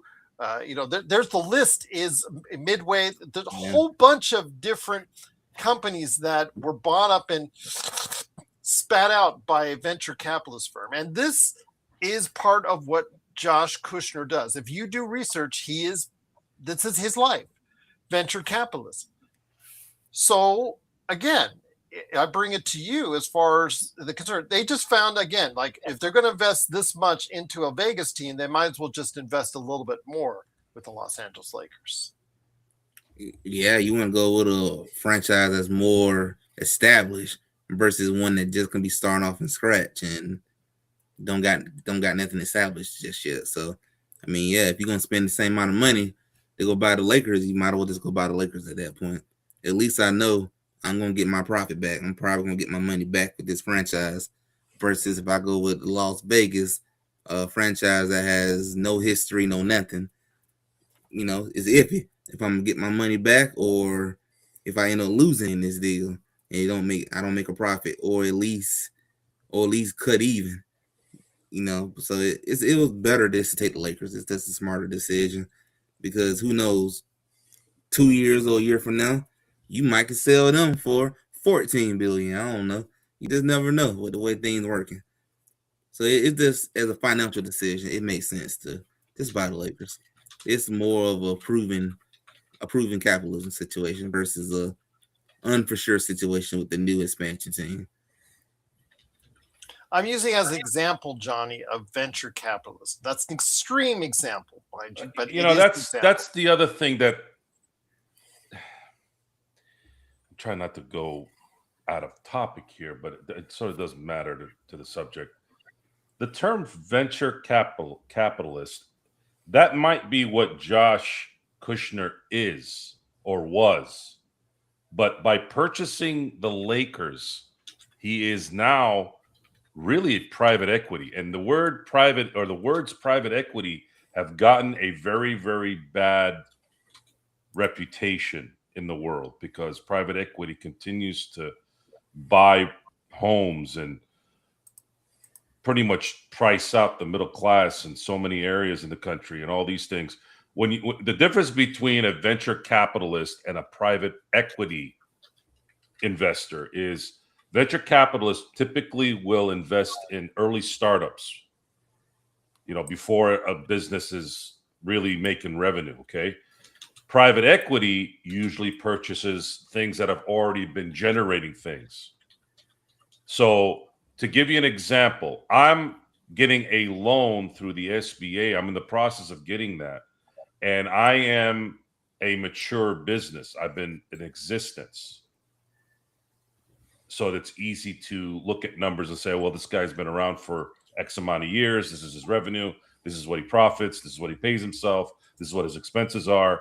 It's much easier and faster. That's what I was told, to get that funded versus, let's say, my cousin who started a new restaurant and a new cycling spin exercise business, where it took 6 to 8 months to get that cleared up because they got to kind of basically they got to work the numbers to the point where they can create a safe haven for their investment. Now, more often than not, that safe haven is the same thing. We're going to make sure you have equity in the house. We make sure that we have your assets in case you can't pay. So this is a private equity acquisition based off of what that means. It's a mature, revenue-generating business. Now, more often than not, when private equity get on board, there's usually the business has usually got some good things to it, but usually it's not making enough money, and that's where private equity comes in and says, "Oh no, we'll give you money for this, for 10 cents on the dollar because you're struggling," and then boom, they do some things and make it good. So that's kind of the money side of this, and I think it's important for us to know that who really owns this team. It's not Josh Kushner, and it's not Bob Iger. I think it's going to be important to know that because those guys are going to dictate how this thing gets run. This isn't James Dolan hiring Worldwide West. This is the ownership buying and hiring. And the fear is that this is going to be a corporate run business. And when that happens, especially with this monstrosity of a CBA, it could be a bad thing, especially if something happens and all of a sudden Luka says, "I'm out of here. I'm going to go play with Jokic in Denver." Because again, he is a free agent in 2028. As of now, he can be a free agent in 2020. I should say he has a player option in 2028 summer where he has to decide upon whether or not he picks it up. So just leaving that out there for everybody. We talk about Nikola Jokic and him coming to the Lakers because he could be a free agent in 2027. Well, in 2028, Luka, if he does not like the direction he sees from Lakers, could become a free agent as early as 2028. So we'll just leave it at that. But I did want to ask real quick for Ruff, where's your cousin's restaurant? What's the name of it in Temecula, I'm assuming? You talking to me? Yeah. Savage Chef is his restaurant. Savage Chef. Okay. Just want to go ahead and say highly recommended. Not because he's my cousin. His food's amazing. Okay. And his drinks, the mixology that they do there is amazing. Let me see if I can look it up for everyone as far as Savage Chef out of Temecula. Go ahead. It's actually out of Menifee. Menifee. Okay. It's a suburb of Temecula or near Temecula. Right. So let me get some final thoughts from each of you guys before we go on to Westbrook to close out the show. And I'm going to go ahead and I'm going to get it for you. SavageChef.com, tough. If you're in the neighborhood of Menifee near Temecula, it's right here for you. Let me go ahead and get you the website right there for you. And that link will bring up Savage Chef for you. But Savage Chef out of Menifee. Legend, this is a historic day for the Lakers. Again, the price has gone up to $12.5 billion. And Joe said it best. Bob Iger, 75. Josh Kushner is in the world of finance. What are the odds? I'm going to say this. Okay. I'm here in Vegas. Over under 10 years for this ownership team before they sell out. I'm going to go with the under. I feel like before 10 years, they would have already sold the team. This is how it looks like, how things are playing out. I'm going to go with the under. I don't think they make it to 10 years. I think before then, you would have found somebody to sell the Lakers to the next person. I just get the feeling that they're going to look for that next high bidder to come in. They're going to go on the sale right on the spot. Especially if the money is too sweet to pass up, they're going to do it. So I'm going to go with the under. Okay. Joe, over under 10 years for this new regime of Lakers. So you mentioned it again, and that was a very astute point, and that's not been mentioned by anyone about the age of Bob Iger because he is in his second retirement. Remember, the second retirement from Disney. He retired before and was called back to run the company again. This time, I think it's sticking for good now that he's going off and doing this as far as the Lakers is concerned. But when it comes to it, over under on the 10 years for this ownership team? Based off what I know now, it's going to be disaster. So you think under? Oh, yeah. You're asking based off the information we have right now and the history of, again, it's important to understand this. I was talking to Empire Jeff about this. Empire Jeff went on his rant about Mark Walter was always something, something, something. I'm like, listen, dude, I'm basing it off of his delegation skills on what he did with the Dodgers. I'm not going on and reading what this guy's job description is. I'm about the results. Okay. As long as you're not hurting children, hurting women, and killing innocent people, I'm going to roll with the results. Results as a whatever with the Dodgers has been astronomically way above and beyond anything that I've ever seen at any time in my baseball viewing life. I mean, the Braves won 14 straight division titles, but they didn't win 3 World Series. It should have been 4 and 5, but that's another subject for another time. But point is, he has done a phenomenal job running and delegating the Dodger stuff. So for me to not expect him to do the same in LA, I tried to explain this too. It had nothing to do, it's different in the NBA because there's no. Listen, just shut up for a second. And this is the stuff I've said. I go, Stan Kroenke has a team in almost every major league, and he's won a championship. It's good businessmen, good sports businessmen will work it out. Dr. Buss used to say that for years. He goes, don't worry about it. We'll figure it out.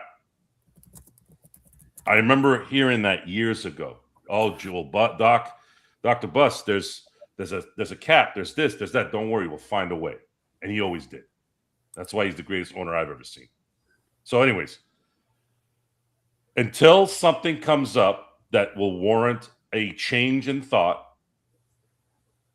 I have to go with what I've seen from the people in this position now. Bob Iger is likely going to be the day-to-day operator. I don't see why they would have brought Bob Iger in without the fact that this guy ran freaking Disney day-to-day for 2 decades or 3 decades, whatever it was. So that makes sense. But the problem with Bob Iger is he is he has really, really done a shitty job, in my view, of what he's done to Disney. He was. You don't give him any credit for the MCU rising up in the 2010s because of him. I believe not because of him, but he was under his watch. I blame him. Okay, here that's a good question. Because I'm just asking. No. That's good. So the MCU, I think when because I've been asked this question before too.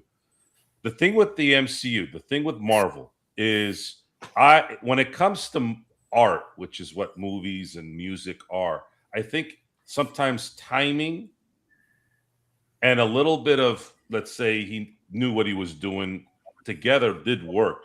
But where he failed in is the stuff that was already established. Disneyland in general, Star Wars. I really thought what he did when he resigned before COVID, I thought that was a little slimy. That was a slimy move. He jumped the ship. A lot of these CEOs were jumping ship, and they knew what was coming, and no one talked about it because they're rats. They were trying to get out of the boat. To me, that says more than, well, you hit on this big thing here, and you were great at the beginning of the 2010s. And I talked about this. The animation from Disney at the beginning of the 2010s was as amazing as you can put filmmaking. Animation was, in my view, the best in that era. And I was expecting a run of 10, 20 years of that stuff. And maybe I was sensitive to it a little bit more because my kids were growing up and I was with them watching this stuff. But then I started watching Wreck-It Ralph like a year ago. Still holds water, still holds up. Zootopia still holds up. But the problem is it's the message now that has changed, and he's a big part of that. He was a big part of in my view, the disintegration of the message of what Disney was supposed to be. Because some of those things you just mentioned, he was the head of the food chain as CEO when they were made, like Wreck-It Ralph and Right. Again, Wreck-It Ralph, in my view, is the greatest animated movie I've ever seen, and Zootopia is like right next to it. And he's made amazing others. They've made amazing others that were amazing. But those two, I remember I was in the theater with Zootopia. I'm like, man, I am like in this thing, man.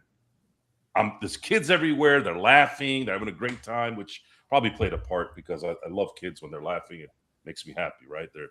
There's love there. There's happy kids is the greatest thing the world can have. And you're in that moment, and you're like, look at when we talk about Hollywood. People hate Hollywood, everything Hollywood, and Hollywood is a bunch of these.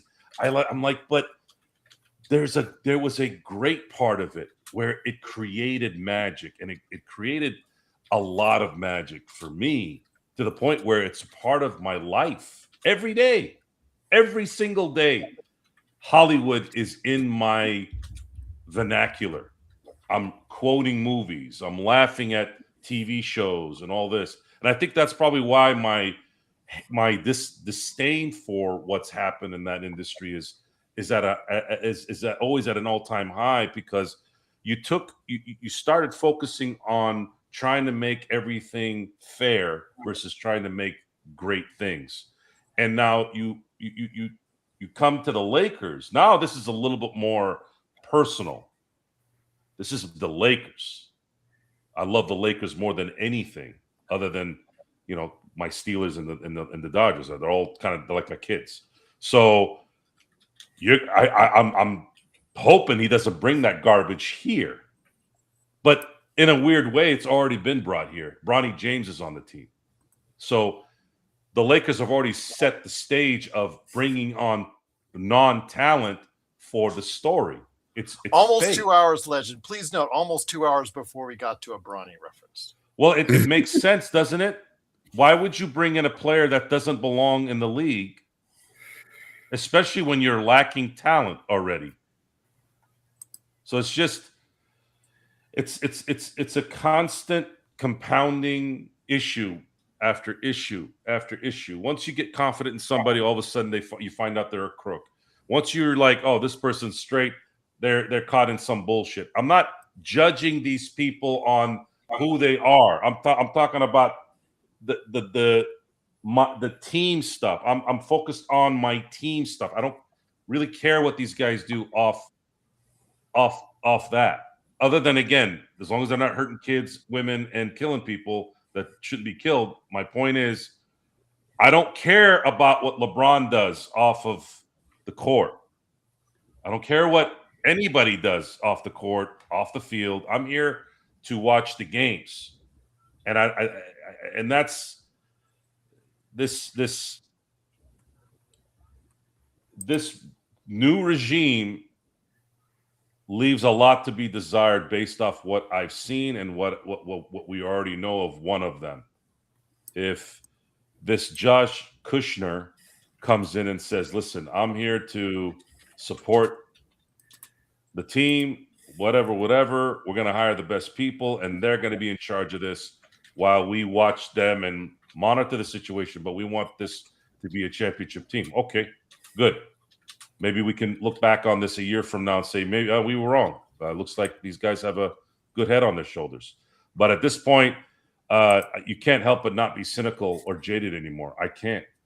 This was probably the last one. Now I don't really trust anything anymore in sports. This was the last line. I really was excited about the Mark Walter ownership. You guys have it on tape everywhere. We were very excited last year when it became official. You were more excited more than anyone, and I was happy for you. Yeah. I was so happy for you. Yeah, I was excited because competency and resources we knew. It wasn't just the resource. There's a lot of rich owners that can just spend. But this was a man that had shown for, at that time, 13 seasons of elite ownership. And the results were on the field. You're talking about 13 years of elite ownership that brought nothing but winning, to the point where the Dodgers can go on a 2 or 3 year run. It's not going to likely happen, but where they can go on a 2-3 year run where if they didn't make the playoffs, you kind of sit back and go, well, we got 13 straight years. That doesn't happen in baseball, man. You guys, even the Yankees didn't make the playoffs a few years back. It is that what the Dodgers are doing is getting to the point of it's going to be unprecedented, really, in terms of the consistency. We're talking about a team that's likely going to go to 20, possibly 25 straight playoffs in this run, based off of the contract that Ohtani has. So why would we not be excited about this gentleman who just showed me for 13 years that he was capable of creating this anomaly? And now you're going to go to the Lakers, whom already are the staple of the city. I mean, there's an argument that the Dodgers are number one in LA, but it's always like that question I get about who's Mr. Laker, Kobe or Magic. I watched Kobe my entire life, like adult life. I didn't see Magic all the way through. I saw him towards the end, but I still do know that Magic, there isn't one or the other. It's both. Magic, when you create the LA Laker at the golden age of basketball and his ability, you cannot argue against the fact that Magic Johnson is the greatest Laker of all time. As amazing as Kobe was. Magic. Okay. Legend, are you with me? Yep. What happened? I don't know. Technology. Technology. There you go. It's Bob Iger trying to get a hold of you, man. Watch out. Go ahead. Finish up, my friend. So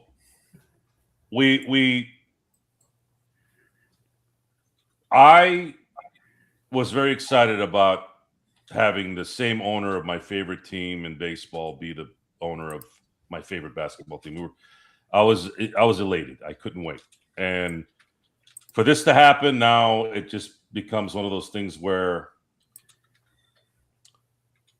yeah, such is life. Now we have to see if this guy, this venture capitalist, is going to try to use this as his playground or whatever the hell he's going to do, and then have to listen to Bob Iger is he going to be Mr. Disney man and try to do things like he did at Disney, or is he going to know what the hell he's doing? This guy was a Clippers fan, for God's sakes. Are we really going to, like, how are you a Clippers fan? Well, I was a New York Knicks fan and I couldn't in the right mind be a Laker fan. So you become a Clipper fan? That's the decision making there is already in the negative. And then apparently he's going to be bringing in Chris Paul to be a part of something. And that's the part right there that I'm like, are you just hiring your friends now? Is this how it's going to work? Well, Joe, Dr. Buss hired his daughter and his kids and all that. Yeah, how did that go? How did that go when he hired his kids and his kids took over? Well, Jeannie did a good job. Really? She did a good job?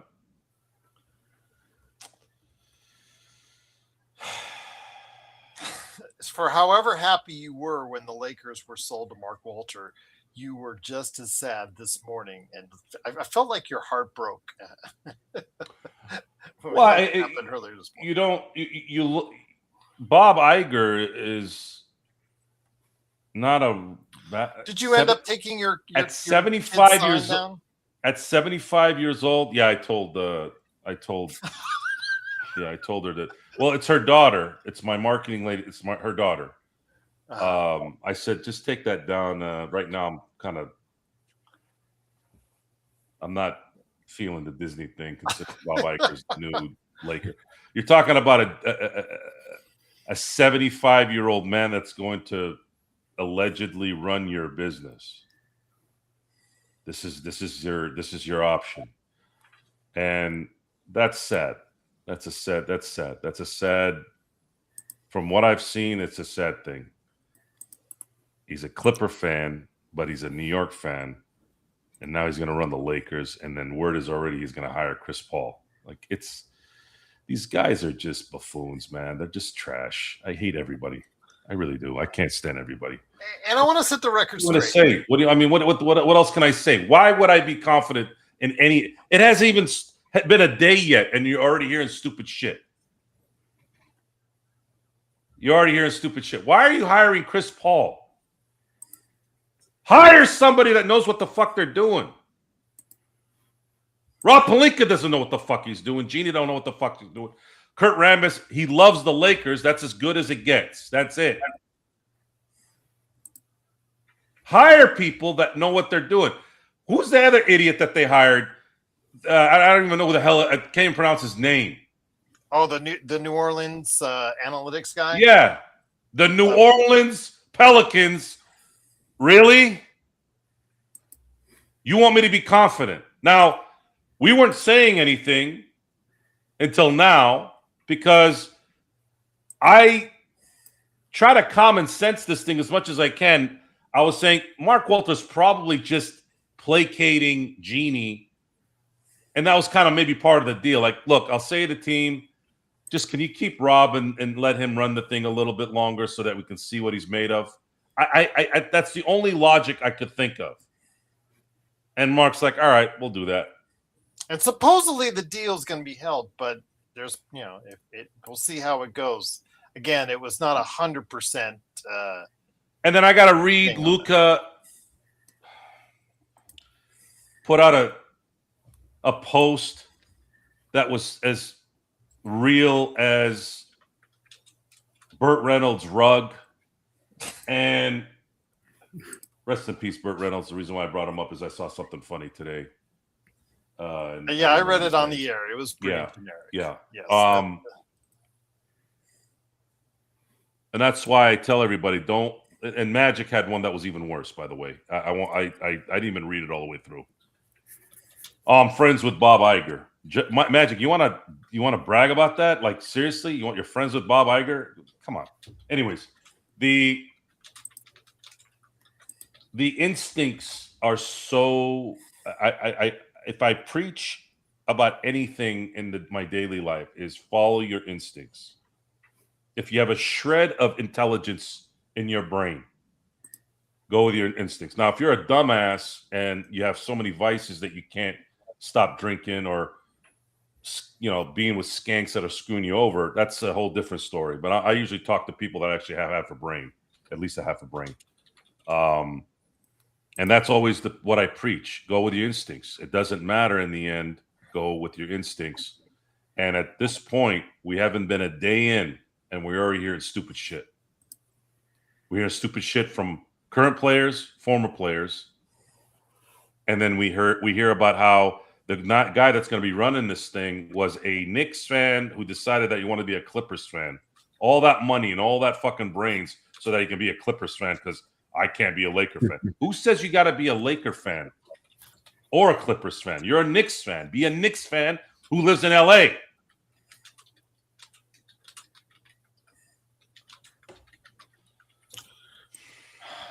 Let me just go ahead and clarify again. When it comes to Bob Iger, he was CEO of Disney, and legend, I'm going to start into Russell Westbrook here in a second.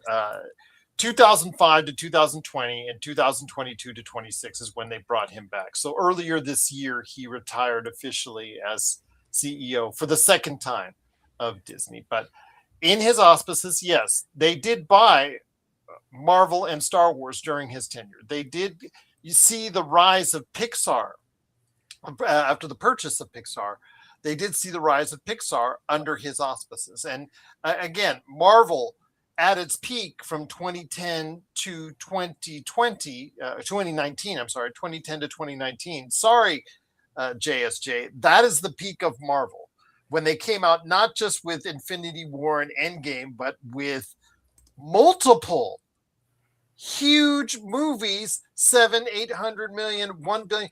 Captain Marvel, a movie that is panned by a lot of people, still made $1 billion at the box office while he was there.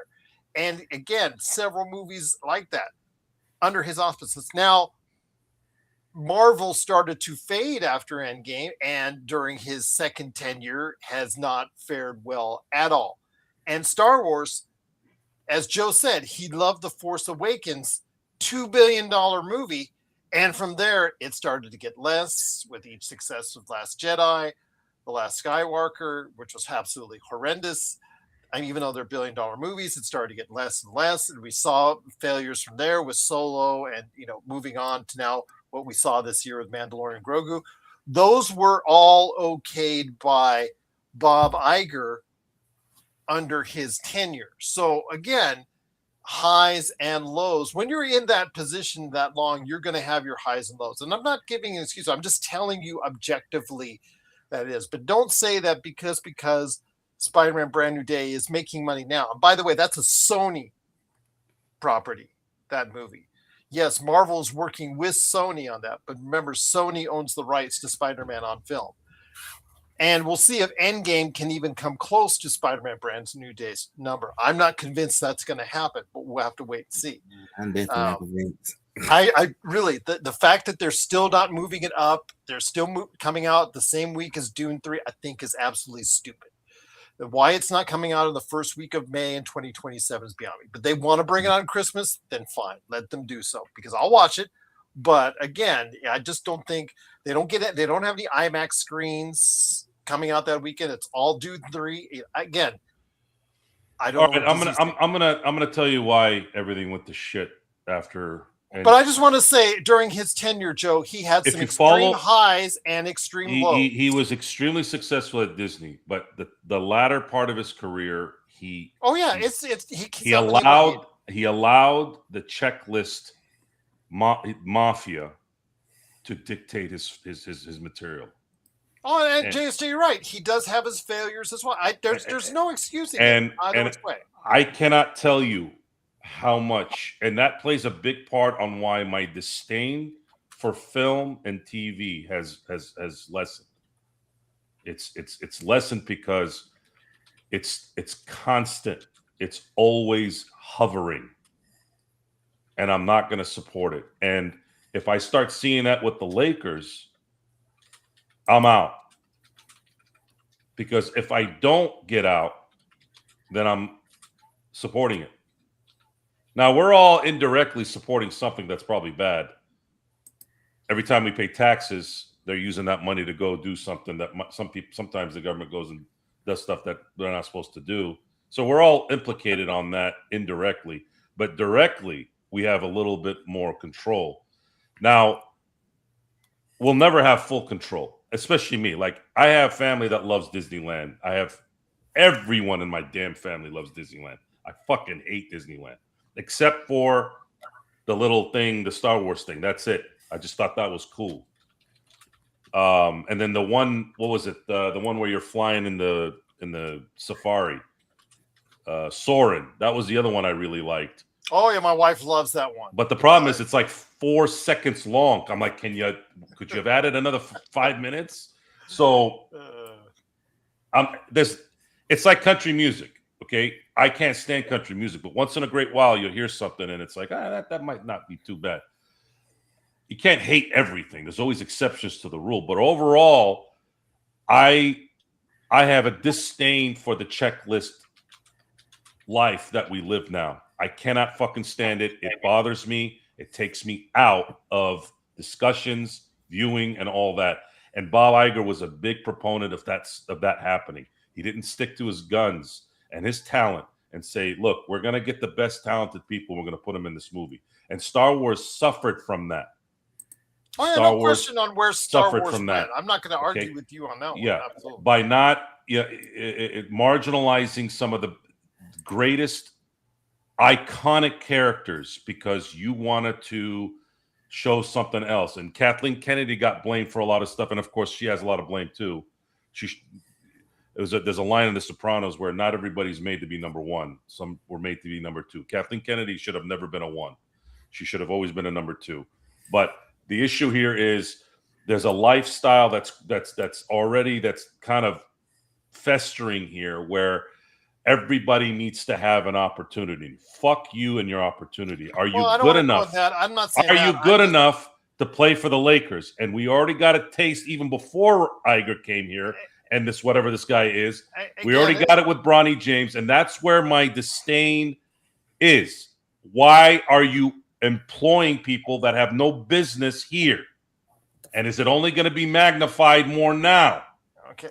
And I'm not going to go into the characters or things like that. I just know the results, and the stories were not resonating. The stories that they wanted to tell in the Star Wars and in the Marvel era this decade were not resonating well with audiences. And whatever excuse you want to make as far as who is in it, whatnot, that's you. I'm not going to argue that because, again, you guys, people have all their own agenda on it. I don't think that's true. We see a fully diverse Spider-Man Brand New Day, and it's doing huge at the box office. So we see a diverse Odyssey right now, and it's garnered over $1.1 billion. So again, I don't think as far as diverse casting is concerned that means anything at all. It's about telling good stories, and Star Wars stopped telling good stories, and people just stopped coming. And Marvel stopped telling good stories, and people stopped coming to that as well. Until recently with Spider-Man Brand New Day, where people are excited again. The story ends. There needs to be an end. You know, some stories don't need the end game was the perfect ending.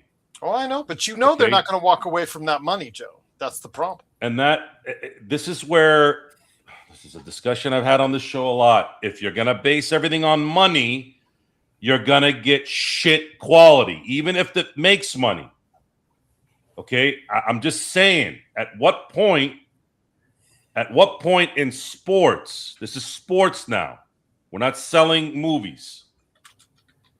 This is about winning to the fans. We don't give a fuck what money is involved with this. I'm not sitting around worrying about Mark Walter and Bob Iger's money.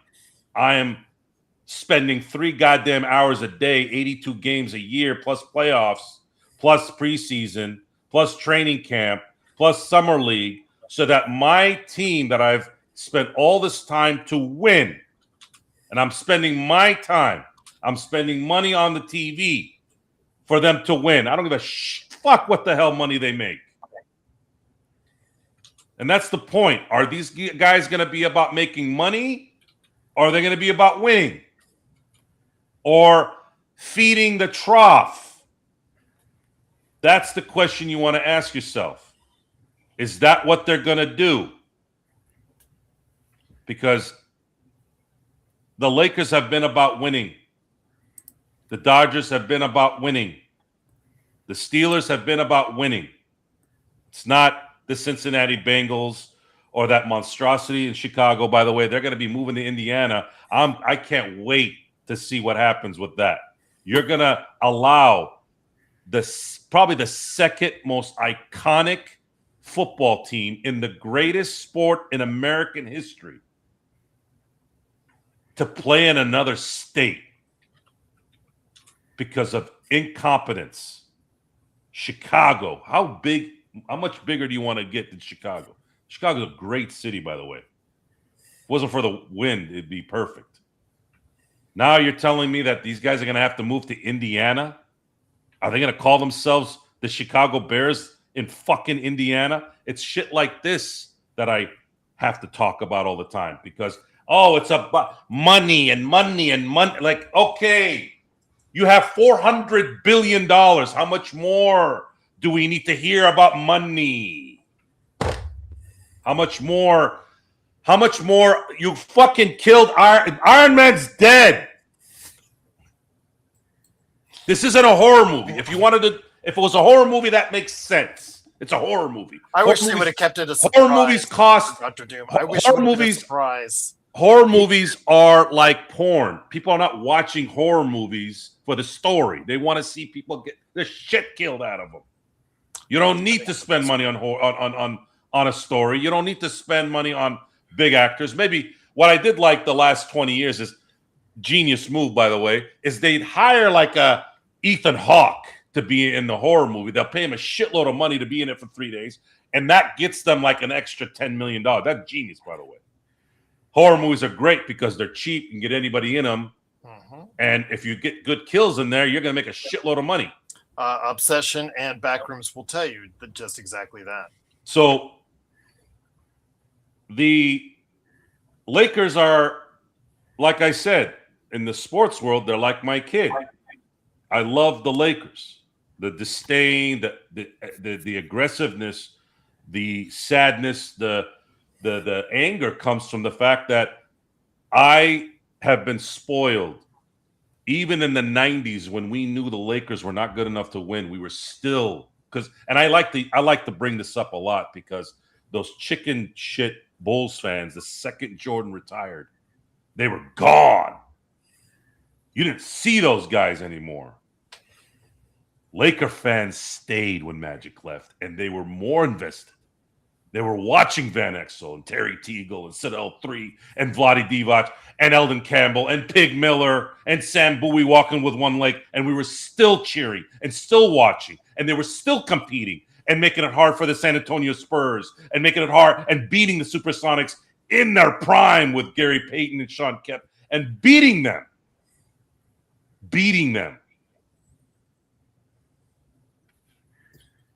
And it beat them again. Bob Iger at it again. But I get your somebody's trying to bust me out. I don't even have my hands on the keyboards when you're doing that. So all I'll say is this: Legend. Before we head on out, Joe and Legend, there was something also. Again, timing is everything. And in the midst of the Lakers getting sold at $12.5 billion, you'd think today maybe not be the best day for an NBA future Hall of Famer to announce their retirement, but this is Russell Westbrook. And despite all that, Russell Westbrook did announce his retirement after 18 seasons, 9 of which All-NBA, 9 of which, as far as All-Star team, multi-time assist champion, multi-time scoring champion, NBA MVP, the guy who was the guy who with the Oklahoma City Thunder averaged a triple-double, first since Oscar Robertson. Yes, he was the primary target in the worst trade in the Lakers history, believed by most people, including me right here. Your thoughts, Legend, on the legacy? That doesn't take away from Russell Westbrook. Hall of Famer, first ballot. I don't think there's an argument on that. Yeah, I don't think there's an argument. He's a first ballot Hall of Famer. He's gonna be in the Hall of Fame. I know he had a bad stint with the Lakers, but go be before all that. He's the first ballot Hall of Fame. He has the leading record right now for most triple doubles. Probably gonna be a minute for that to be touched. Jokic, I think, might catch up to it. I'm going to bet on Jokic on that one. I forgot about Jokic is pretty close to it. Yeah. Jokic might be the one that can catch him. But as of right now, he got the record for that. As well as he's gonna always have a special place for Oklahoma. The man's a Hall of Fame. He's definitely a Hall of Fame. Yeah, he was one of the worst trades the Lakers have done, and God knows when, but that doesn't define his career. That man's a Hall of Famer. If anybody wanted to argue that he's not, yeah, you probably shouldn't talk basketball because it's obvious you're not paying attention to the whole career, paying attention to one of his stops. So he's a Hall of Fame, and he's going to be in the Hall of Fame. But had a heck of a career. Hope he has a good retirement. Enjoy life. Enjoy being with the family. Sit back and go to some OKC games because they're gonna probably treat him with royalty when he walk in the building. And enjoy retirement. Enjoy yourself. You earned it. He earned it. What reminds you, or what do you think was his best attributes during his career, Legend? What do you think? Because I talked about on Lakers' latest that'll showcase tomorrow. Talked about his aggressiveness, talked about his willingness, his desire to win, the fact that he wasn't given many college scholarship offers, and that remember, I don't think he even started on his UCLA team before he was drafted, and again, what he brought, the athleticism, the raw speed, the skill that he brought. It never refined itself as far as the nuances regarding, his shooting and whatnot. But again, no one could question his ability to go ahead and light up the scoreboard as only he could, Legend. But what real attributes do you remember the most when it comes to the career of Russell Westbrook? The triple doubles. That's the triple doubles. The way when he was with Oklahoma after KD left. He literally put that organization on his back. It was that moment to me that really defined what he did in his career. The fact that he was able to go out there and just average a triple double the whole season and keep Oklahoma City in decent float, that was impressive to me. Especially after really what they was going through, losing KD and how it all went down. He was there for that city, that organization when they really needed him. He was there. And I think that was a big moment for his career. Probably the biggest moment of his career, honestly. Joe, Russell Westbrook, again, for the last few years, he has been somebody that we've not talked highly about as far as because of his relationship with the trade that brought him to the Lakers and how it ended up, why it happened, the whole dinner beforehand and all that.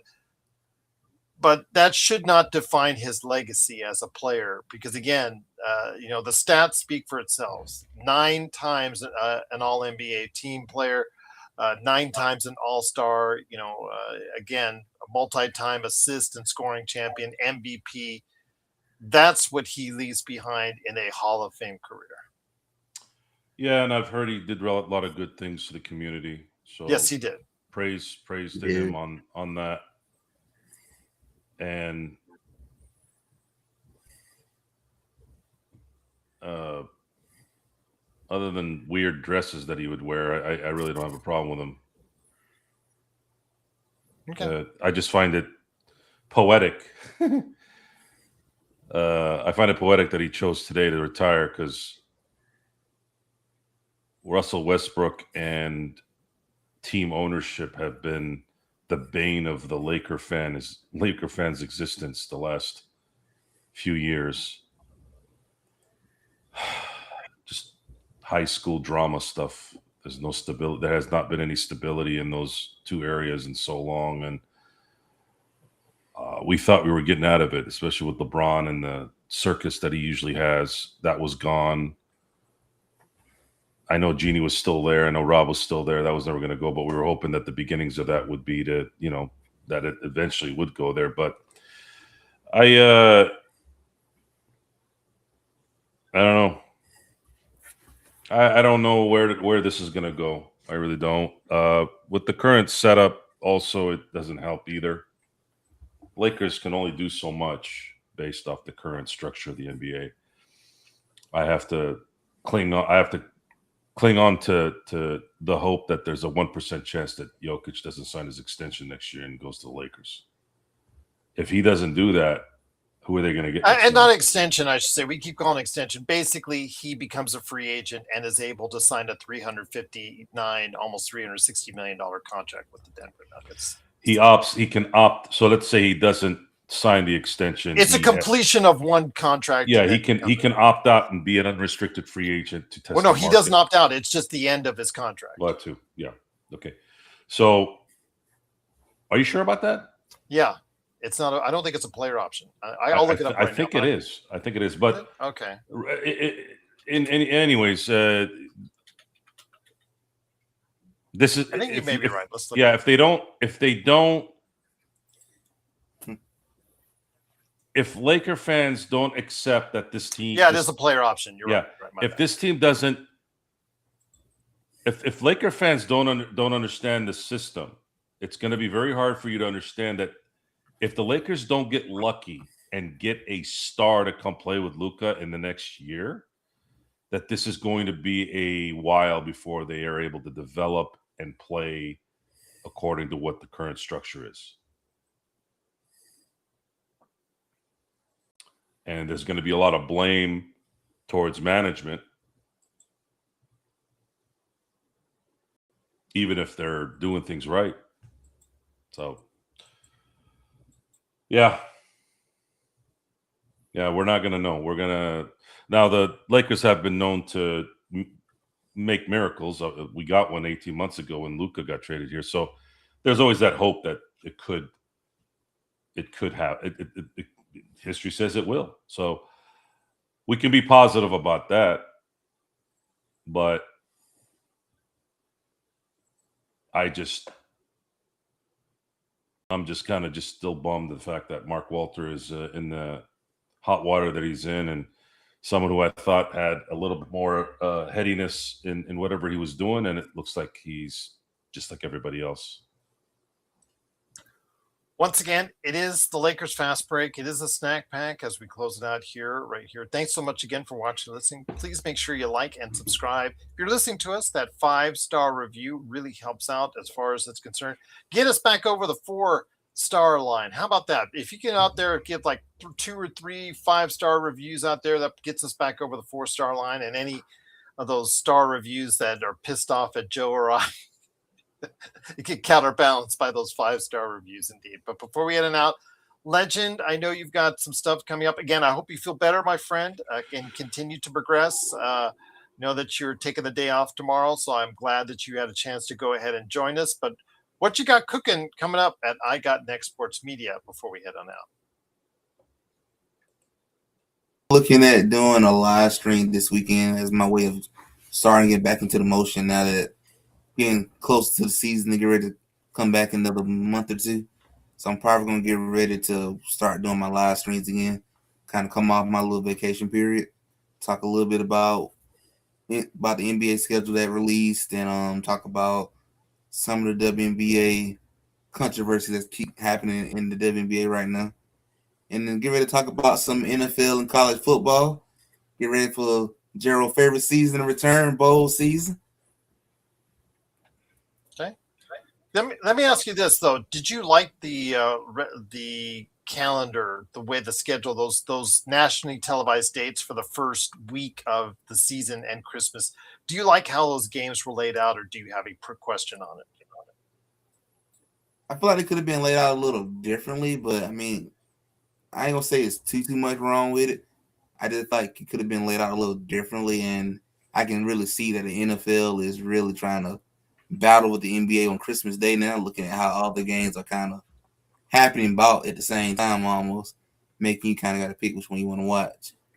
The biggest issue with the NBA schedule that I saw was why you got that game happening in the middle of the day. I just don't get that one. Okay. Once again, it's I Got Next Sports Media. Please go ahead and check out Legend there today at I Got Next Sports Media. Again, when it comes to the schedule, Joe, I have an issue on Christmas. I really think they could have laid it out better. The 12 o'clock game. I'm sorry, and I want to correct everybody myself on the Tuesday, October 20th. The season starts at noon Pacific, 3 p.m. Eastern, not 9 a.m. Pacific. At noon Pacific, 3 p.m. Eastern, with Boston, Detroit. Again, I don't know why they're doing it, but okay. Even for folks on the East Coast, they're at work at 3 p.m., but okay. But I want to focus in on the Christmas schedule before we head on out, Joe. And the way it's laid itself out, I have issues with it because it just seems like the way that they're setting it up. I don't like the fact of when they do the matchup between the Spurs and the Knicks. Spurs headed to MSG. That's the first game of the day at 9 o'clock in the morning. That's when we see that rematch, which is really concerning. And then the fact that the Lakers, where they place them as well. I just think they should have done different things with this as far as the way they laid it out. Why do you think they laid it out the way they did for the 5 games on Christmas Day? Could be competition with the NFL. Because they're on Netflix, that's right. The NFL took a giant dump on the NBA. I thought, Adam Silver's reeling since then. Adam Silver has lost free agency. He was number 1 there. He's lost the trade deadline, and he's lost Christmas. This is how bad he's been the last 6 years. And starting at 9 a.m., what other choice does he have? You can't. I used to love the 9 o'clock games, though, growing up on NBC. They used to have the triple header. But is that the game you throw out at 9 a.m. in the morning? Is the Spurs and Knicks? Why not the Heat and the Celtics that early in the morning? Maybe because I'm trying to think. Is it church? Before church? Is it San Antonio? I mean, I don't know. That I think that's a good question. I don't really have any excitement for the Celtics game, and I don't know. Maybe I don't really care about the Knicks Spurs anyways. I'm sorry, Nick. Yeah, I don't know. I don't know why. Just curious. Like OKC in Minnesota, did that have to be at the 5 p.m. West Coast, 8 p.m. East Coast time? That just seems like you would have been right there with the Lakers game instead, as far as LeBron heading back to the Lakers in prime time, then at a really visible time for both the Lakers, the Sixers, and the NBA. Again, putting it in the middle of the afternoon seems very curious on the way they space this out. Again, regardless of what the NBA NFL doing, is because they've got Green Bay and Chicago, Buffalo and Denver. I know they have LA and Seattle. I get that. I understand that. But the way they scheduled these games, Joe, if you really take a look at Christmas, it's hard to understand. I understand they get the data and all that, the analytics, but for me, it just seems hard to understand. Well, let's do some homework here. I put the it NFL. on. The NFL is playing. I got it up for you here right now at 9 a.m. I have it. I'm going to put this on. Okay. Yeah, I have it. I wanted for the crowd, for everybody to know. Yeah. So 9 a.m. our time on the U.S. on the Pacific Coast for the U.S. Not on your time, Legend. 12 p.m. your time, Legend, on the East Coast. 9 a.m. our time is the Spurs at MSG against the Knicks. 1 hour later, 1 p.m. Eastern, 10 a.m. Pacific. It's Green Bay at Chicago. 2:30 p.m. Eastern time, your time, Legend. 11:30 a.m. ours. It's the Heat and the Celtics. 4:30 p.m. Eastern, 1:30 p.m. Pacific, 4:30 p.m. Eastern. It's Buffalo at Denver. 30 minutes later at 5 p.m. Eastern, 2 p.m. Pacific, it's the Sixers and the Lakers. 8 p.m. Pacific, 8 p.m. Eastern, 5 p.m. Pacific, it's OKC at Minnesota. 15 minutes later than that is the Rams at Seattle. And then cap everything off, it's 10:30 p.m. Eastern, 7:30 p.m. Pacific, Joe. It's Denver at Golden State. It just seems weird the way they laid those games out on them, the NBA. I think if you, me, and Legend got in a room and were able to lay those 5 games out, I think we would lay it out differently. Well, I think some of the games that they decided to choose were kind of iffy. I can understand 76ers Lakers because of the LeBron thing. Why did you put it at 2 p.m. in the afternoon for Pacific time? I don't know. Maybe because it's the Bills versus the Broncos around that time, and maybe they feel like it's more than likely that the people are going to want to watch Miami and Celtics before that.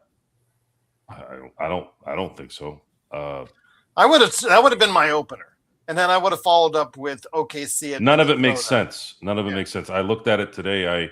The stronger matchups I would have put, the more visible. None of it makes sense. There's something that they dug up. There's something, some kind of availability or some kind of analytics where they thought maybe they can get more people to the games at that time versus not having at that time. Maybe there's more local viewership at that time versus not showing at that time. So church starts at 10 o'clock, let's say, for most people, right? Church lasts, let's say, 90 minutes. I'm totally throwing this out. I don't. Could be midnight mass though. Could be 7 in the morning. More often than not, people are going to want to go to church in the morning. So looking at San Antonio, San Antonio's got more of a Bible Belt culture than, let's say, New York. They they leave church and now they can go and watch the game at noon. Miami Heat, but it's not noon their time though. That's noon Eastern. It's not their time. Well, they're 2 hours ahead, so it'd be 11 o'clock. 2 hours ahead of Pacific Standard Time. Mm-hmm. 1 hour behind Eastern. So it'd be 11 o'clock. So right after church, 10 o'clock maybe. I don't know. It depends. I don't know. I've tried to decipher everything. I can't. I don't know why. I still don't know why anybody wants to watch Oklahoma City, Minnesota on Christmas. That's the game that I don't really get, especially at 8 p.m. in Minnesota. The Adam Silver 8 o'clock games is puzzling to me. I don't know what the hell that's about. Well, with that said, Legend does look ready for bed, so we are going to go ahead. The NBA is... They're making money, though, right? Is that what they're telling us? I'm assuming as such. If they're making their money, even if they're slaughtering children and sheep, that's all we have to hear, right? Oh, well, we're making money. Fuck you and your money. That's the button. That's the button on tonight. I'm sick and tired of hearing about money and these fucking rich assholes and all these rich pieces of shit networks. When you keep making everything about money, you fucking destroy the quality of everything. Okay? Enough is enough. $12.5 billion for a basketball team that was worth $7.5 billion. If you don't think some weird shit is going on with that, then you're a fucking idiot. There's no reason for this basketball team, as great as it is in terms of its history and its prestige, should be going up that much in less than a year. Something's fucked up, and we have to battle this. Oh, it made money, and now we have to. All the other owners are all 80 years old and 75 years old. These fuckers are going to be eaten by worms in the next 10 years. Fuck those guys. Sick and tired of hearing about these motherfuckers. Seriously, at what point is enough? At what point is it enough? It's never enough. And I'm not asking for communism or socialism. I'm asking for be a fucking human being. Can you run shit like In-N-Out Burger? Can you run things like Costco? You ever see how they run it? They're billion-dollar industries. You can do it. No, I got to hear about, oh, well, Joe, they made $3 billion last year. I go, if they made $3 billion last year, why is everyone broke? Why is Mark Walter in the red right now. Isn't he worth $13 billion? Worth $13 billion? How the fuck did a guy that is worth $5 billion and another schmuck who's worth less than $1 billion buying a $12.5 billion business?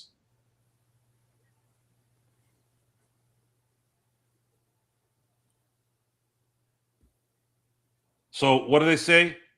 The math ain't mathin'? Steiner math. Oh, they made money. Where? I want to know where they made the money.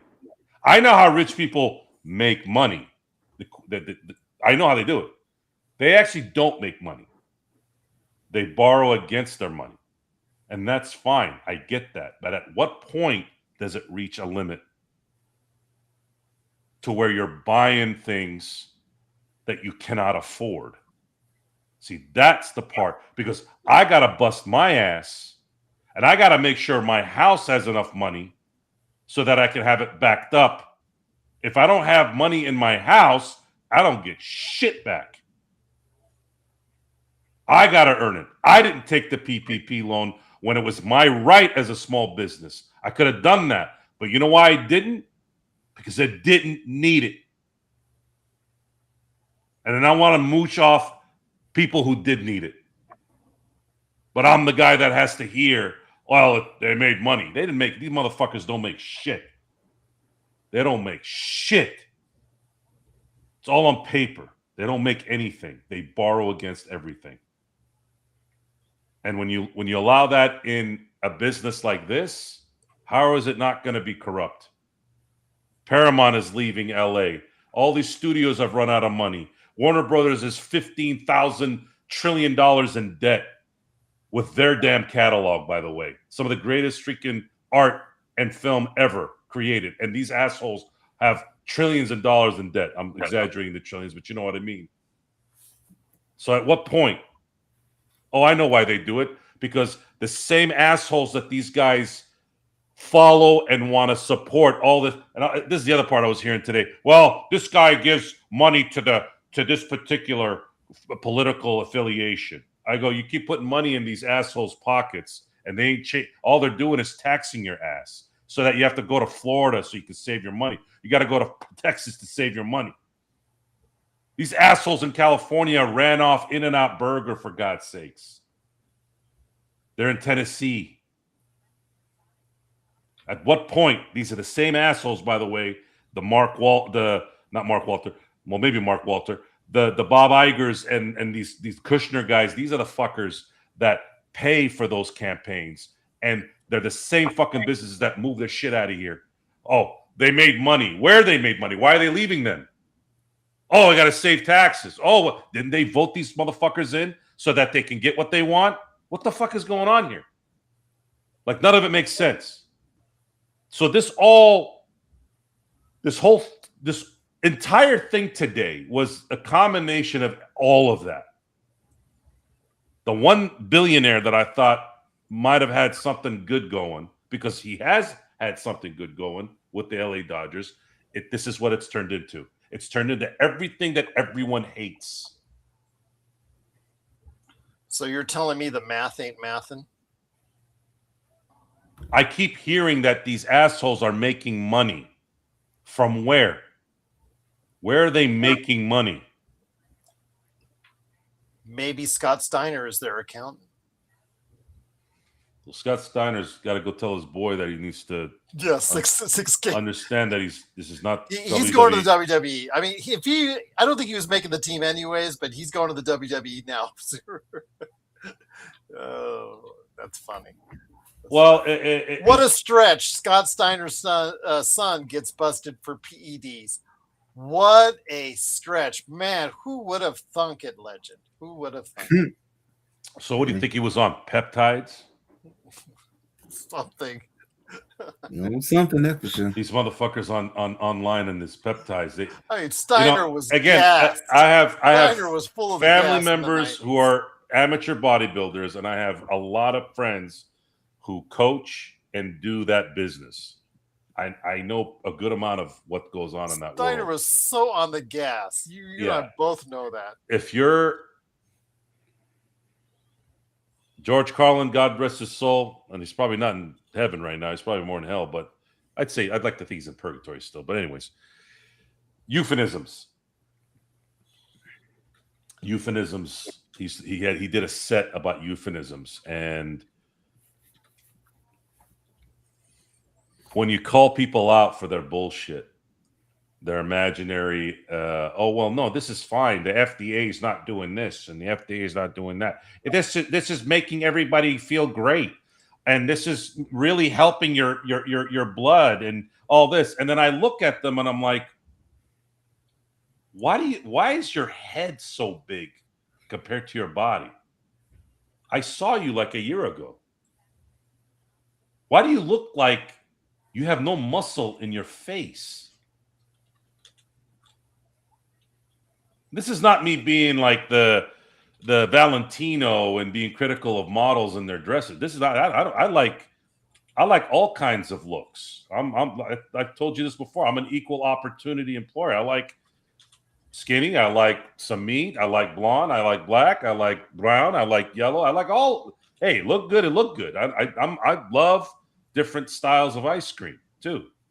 I don't just eat vanilla or chocolate. I like from Rocky Road. Hell, I'll even eat some mint chocolate chip, which sometimes I don't like mint, but sometimes some make it really good. So, what is it? Planet Delusional. I can't use that as mine because it was Adam Shine who would say that on his show, and I thought that was a brilliant line. The amount of planet delusional that people live in. And you're just sitting there because they got to brag about it, right? As soon as they start going to the gym, you start seeing their videos in the gym. And I got to sit there and I got to watch them do whatever the fuck it is that they do. And I'm just sitting there going, what is this? Do I really need to see you in the fucking aerobics room? You really got to tell me about this is girl power. Yay. Why don't you go to your girls and do that shit? Why do I have to see it? Who are we trying to prove? Like, what? You went to the gym? Any fucking idiot can go to the gym. So we can't be comfortable ever. So if you're asking me why I'm so pissed, I'll tell you why I'm pissed. Because every time I get a little bit of positivity towards humanity, shit like this happens. And now I got to turn into the dragon. Yes, Scott Steiner. I got to turn into Clint Eastwood in Gran Torino. I got to turn into the old man yelling at the clouds. I got to turn into all that. And the sad thing is, that's not who I am. I love technology. I love the youthful stuff that's going on with my kids and stuff. I'm with it. Believe me. But at what point does it have a limit? Why aren't you raising your children better? Why are you still complaining about stupid shit? You own a home, you live in a safe neighborhood, and people are still fucking complaining. You have all the advantages with technology to do whatever the fuck you want. Dude, I worked on Monday at home, Gerald. I made money sitting on my ass on Monday, doing nothing. I did a couple things like this on my phone. What are you complaining about? Especially if you're healthy. But it doesn't matter. It doesn't fucking matter. It's always going to be something. It's always going to be some crooked shit. And we'll be called cynical. We'll be called jaded. But this is reality at this point. It's over. As of today, it's over. I don't trust anything. Absolutely nothing outside my circles. I think I've hit that wall today. I think that's where I'm at. Hopefully it'll change, but not likely. So that's the button on tonight for me. Once again, who is the GOAT of wrestling? Well, I would probably say Ric Flair. If you're looking for one individual above all others to represent the industry, you could say Hulk Hogan. You could say Andre the Giant. You could say others.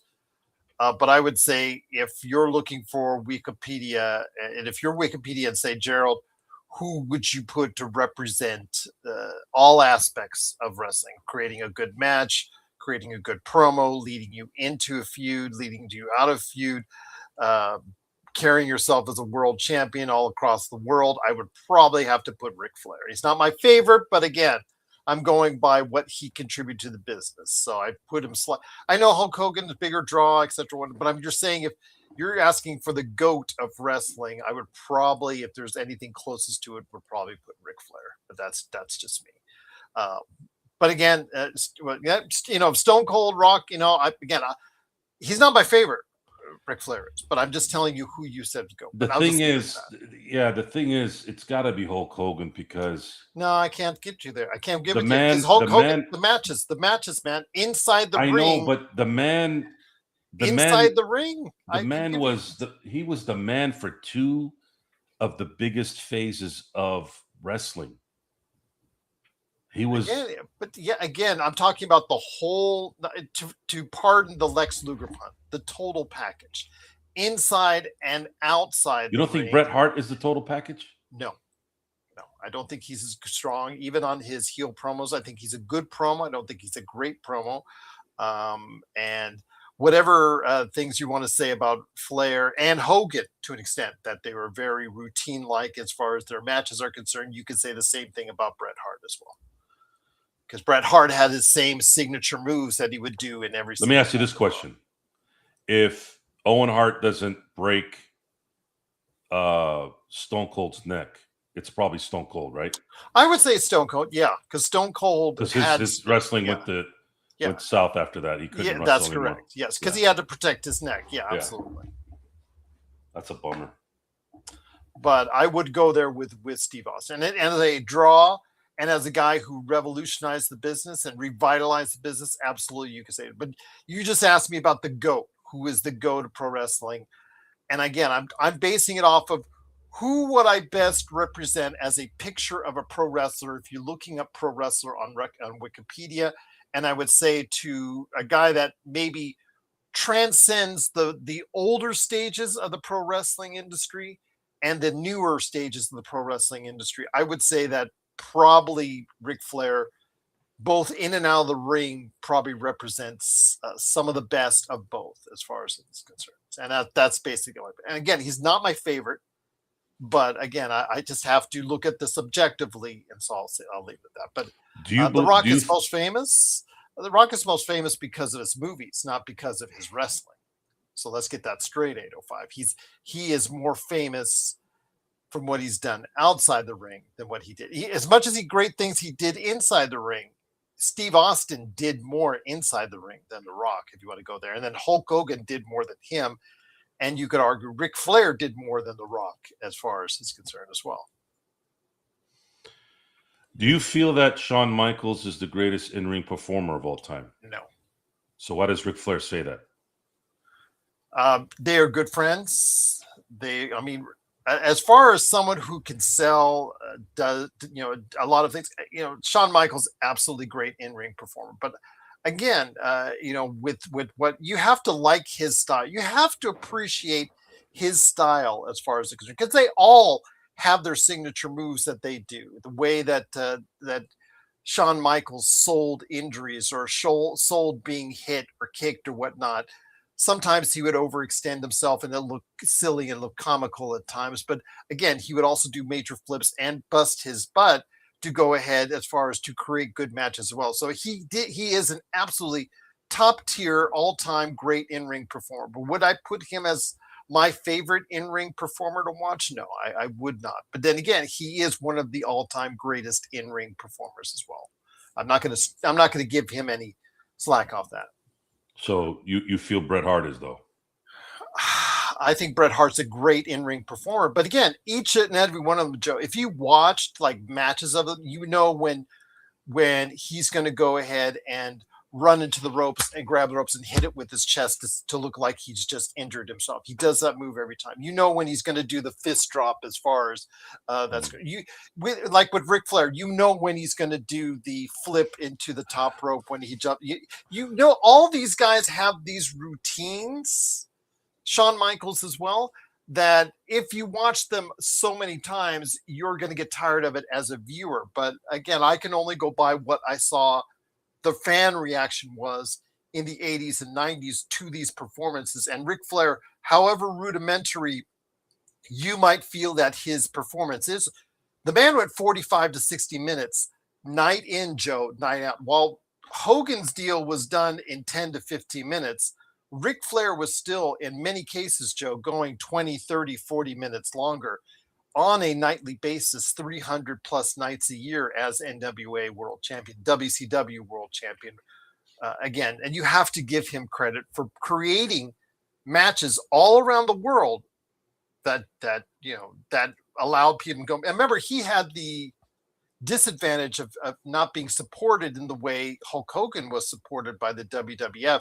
He had to go ahead to other federations, other organizations all the time. He was available to do stuff as far as for other promotions in those heydays of the 80s, where St. Louis, Japan, Puerto Rico, Texas, all these other federations would buy a match or two or time from Ric Flair. Florida, Georgia, North Carolina, all these different federations that buying for his time. Whereas at the height of Hulkamania, Hulk Hogan just had to go where Vince McMahon was sending him. But again, if you watched all of them, they all have their moves that they go to, which getting a little bit tedious. The height of Cactus Jack and height of Mick Foley is probably my favorite, because yes, he had some things that he would go to, but they were always interesting. He would always create interesting matches that people would talk about. And is he the best wrestler out there? No, by no means. But again, it's about creating an interesting match each and every time out. And I liked what he brought to me as far as it's concerned. But who's the best wrestler right now? As an overall package? That's a good question. That's a good question. I would say MJF, but he's the best thing that AEW has, and AEW doesn't know what to do with it. They can't book him at all intelligently. So you can take that for what it's worth. CM Punk and Cody Rhodes are fine for what they do, but they're in their 40s. But I'd say the future of wrestling belongs to MJF, but he doesn't want to stay in wrestling. He's going to go, like everyone else is, into the movies, and that'll be that. So there you go, Laney. Iron Mike Sharp. Iron Mike Sharp was so funny. There are stories behind the scenes about Iron Mike Sharp. He would take 2 hour long. He would hit the showers as soon as he's done, Joe, and he would soak up all the water. So that he would leave no water for the rest of the guys. That's how long his showers were, as far as that's concerned. Legendary Mike Sharp, rest in peace indeed. But again, if you watched as much wrestling as I have over the years, you'll see certain things. You become jaded over time. But seeing it through my daughter's eyes, my older daughter is now really become a super WWE fan. Seeing it through her eyes is really helping me out, reinvigorate my affinity for pro wrestling. And I'll leave it at that, Joe. A good question out there. Yeah, I don't know, but the wrestling was a big part of my life in the Attitude Era. I was recording. It's about creating stories. You talked about why you don't like Hollywood now, and it's creating stories that are interesting. And I will tell you that creating stories right now in the way this industry is hard, Joe, because they're not doing a good job of it right now for the most part. In the Attitude Era, there were stories that would keep you connected and wanting you to come back week in and week out. I was a big Razor Ramon guy. That was my guy. Razor Ramon. His turn or his invasion was that one was a big one. And I all through college I was watching that, or the beginning of my college career, I was invested in that era. I was recording on VHS both Nitro and Raw, and watching both, and it was a good time. It was a good time. It was good times. I went to the Bash the Beach when Karl Malone and Rodman were there, and 90s were, God, I don't like thinking about the past. I just feel like when you do that, you that means your life is worthless now, which it's not. It's not. I live a very good life right now. But the 90s, when you think about what was available, you look at the music, you look at the movies, you look at wrestling, you look at the temperature of the country. You're just it was, I think, the last epic decade. 2000 wasn't bad either. 2000 was pretty good too. I think the rise of Eminem and Britney Spears and that kind of whole thing. Even though I'm not really a Britney Spears fan, I just, again, the culture that she brought, whether it was constructed or not, she still, performed and became something. And then the comedies that we saw, and the wrestling was still good in the 2000s until really the Benoit thing. And then I felt like after the Benoit situation, I started seeing things start to go a little bit more downhill in terms of what I was watching. Too many guys are dying.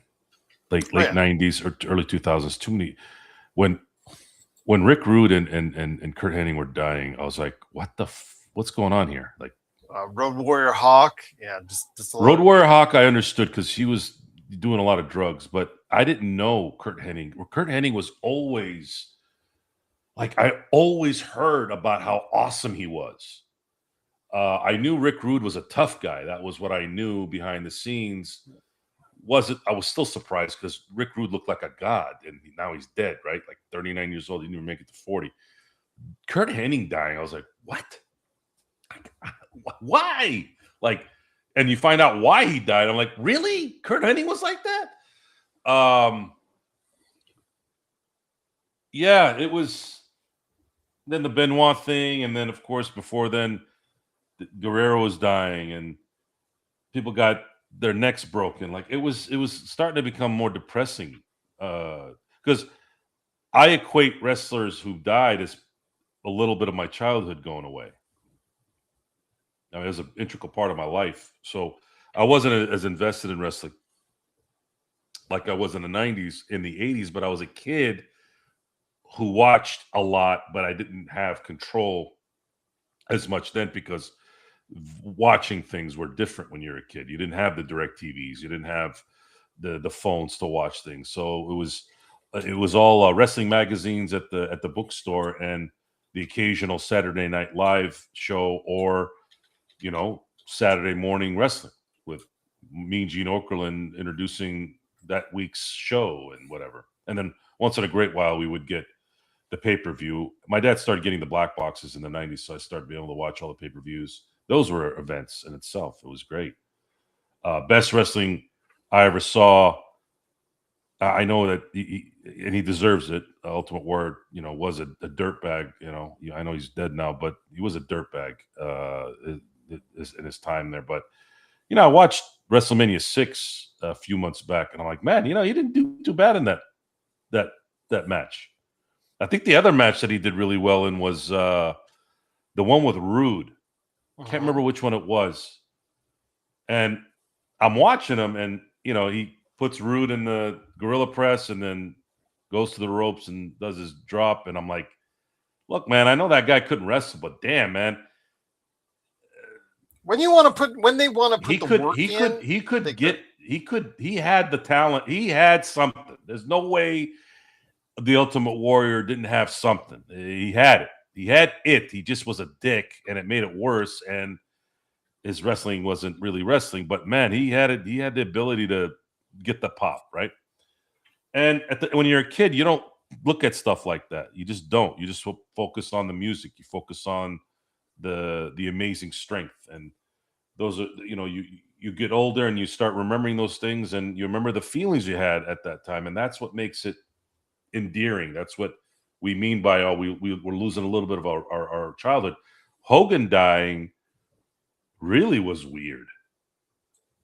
And I know he was a dick. And I know he's a dick because all you got to do is listen to Undertaker talk about him. Undertaker has more credibility than anybody in that industry if you had to pick one. He was the most level-headed. His story about the Iron Sheik when he roomed him is one of the best interviews you could watch, by the way, if you guys ever had a chance to watch it. His imitation of the Sheik is hilarious. And he explains why he roomed, because the first thought I had is why. I'm like, Taker, why are you rooming with the Iron Sheik? You should have known some weird shit was gonna happen. But at that time, Taker talks about how, hey man, anytime you could share a room to save some money, you did it. But I'll throw a little tidbit here so that I don't ruin it in case you want to watch it. But he wakes up and it's freezing in the room. He's like, I'm fucking freezing. I'm paraphrasing, of course, but he's freezing. And I guess the Sheik was doing some kind of exercise in the cold outside, and he called him Mark, and of course he does it in the Iranian. Dude, he had the Sheik's voice on point. He's like, Mark, exercise in the cold weather, good for you. And then you can visualize this in your head the way Mark explains it, or the Taker explains it. So then he goes back to bed, and then he wakes up again, and he hears the blow dryer. For those of you who don't know who the Sheik is, the Sheik doesn't have hair, yet he hears a blow dryer. So Mark gets up again, and he's like, why the hell would the Sheik have a blow dryer on? He doesn't have any hair. Goes in there, and Sheik is blow drying his mustache. And he goes, oh, Mark, you need to go pee-pee. I just started laughing. And of course, Mark's trying, again, because Taker's such a cool dude, a good dude, he's not offended, but he's like, Sheik, can you let me just sleep? Like, you can hear it in his voice. He just wants to sleep. But the rest of the video is just as funny. And you look at somebody like Taker, and he's explaining the story of Hogan, and it's tragic, because I really felt kind of like when Dale Earnhardt died and James Gandolfini died, Robin Williams, like I felt a certain way for a while. Like it was like, really? Hogan's gone? But then you hear Taker talk about how that guy really, really did some really shitty things to people. I'm like, man, really? I mean, it's one thing if the Ultimate Warrior's saying it, he hated everything, but when the Taker's still saying shit about some guy who's not here anymore, man, he must have been pretty bad. And I know you've talked about how the documentary was full of exaggerations and stuff, and I think we should have a show on that, by the way, because I'm curious to find out what it was. I think it's apropos, Joe. Unreal. I'll leave it at that. As far as unreal, that's the exact apropos word, because it's unreal what you see on that show. And I'll say all the seasons. Okay, so if Hogan was so bad, because Andre didn't like anybody that was weird and stupid, right? Why did Andre like Hogan? So you're caught in this paradox of, I have a lot of respect for Taker for saying the things he says, but then you hear about how Andre respected him. Andre would not let you slam him unless he liked you. So anybody you saw him slamming him throughout his career, because there were several people, Joe, that slammed him throughout his career, it's because he allowed you to slam him.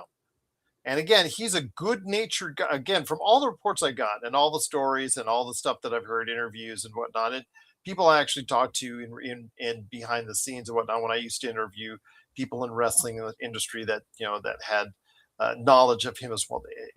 By all accounts, Andre was a really good guy, and generally wanted to be a good guy that you just didn't want to piss off, who loved his drink. He loved the ladies, and he loved going ahead and entertaining the fans. And that's basically what he did through.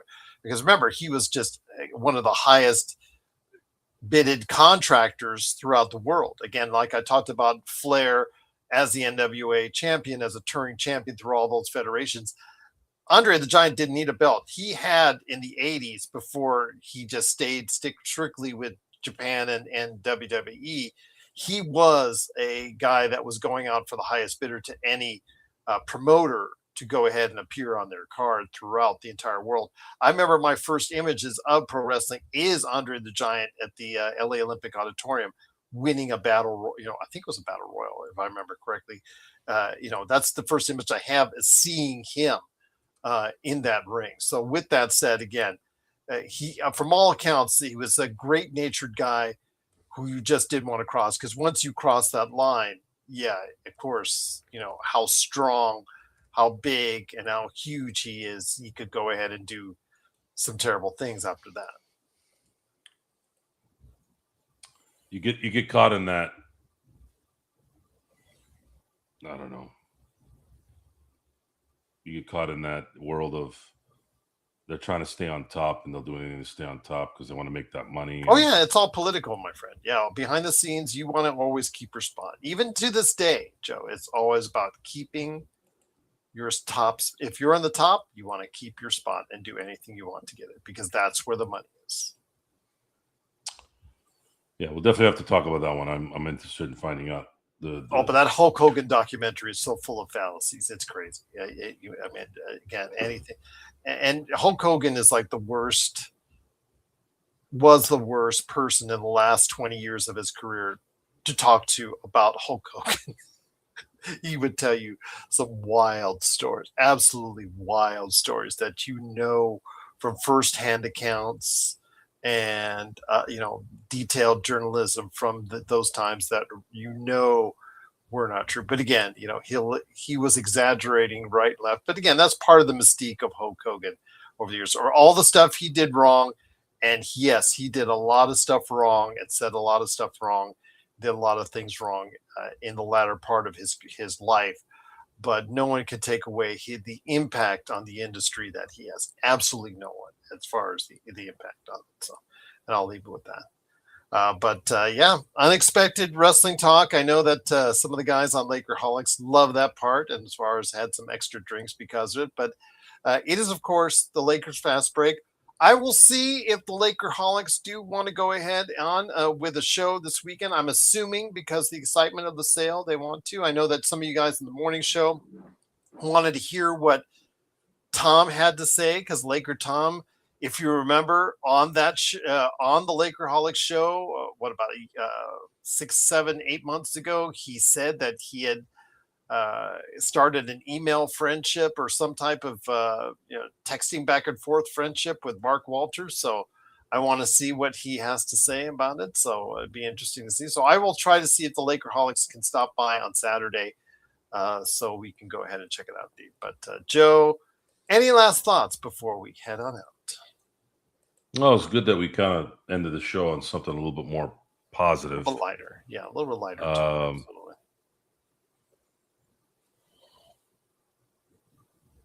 We'll see what information comes out, but I thought roster construction was going to be our issue, but boy, did that take a back seat. Yes, it did. Yes, it did. Indeed. It's sad that I gotta.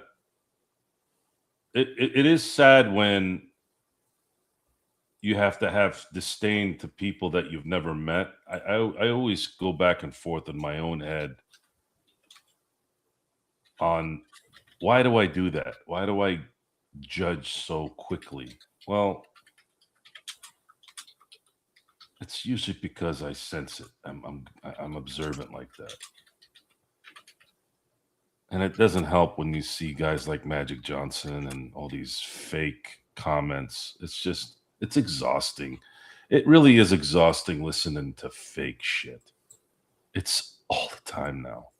It's more so than ever because people are worried about offending and people are worried about being looked at a certain way. They want to. You can't make everyone happy, man. And it's exhausting. I feel like Melvin Udall in As Good as It Gets when he's trying to stop being himself because he's trying to impress the Helen Hunt character. And there's a scene where he's like in the rest of it's exhausting talking this way. It's so true. It's, being a fake. Marlon Brando even did a amazing interview with Dick Cavett in the early 70s about how we're all actors. We never really say what we want to say. And again, I don't want to have to be blunt on everything every second of the day. I'm not saying that, but it's exhausting. Hoping and wishing and bullshitting when your instincts are saying, what the hell is going on? Why does this stuff keep happening? So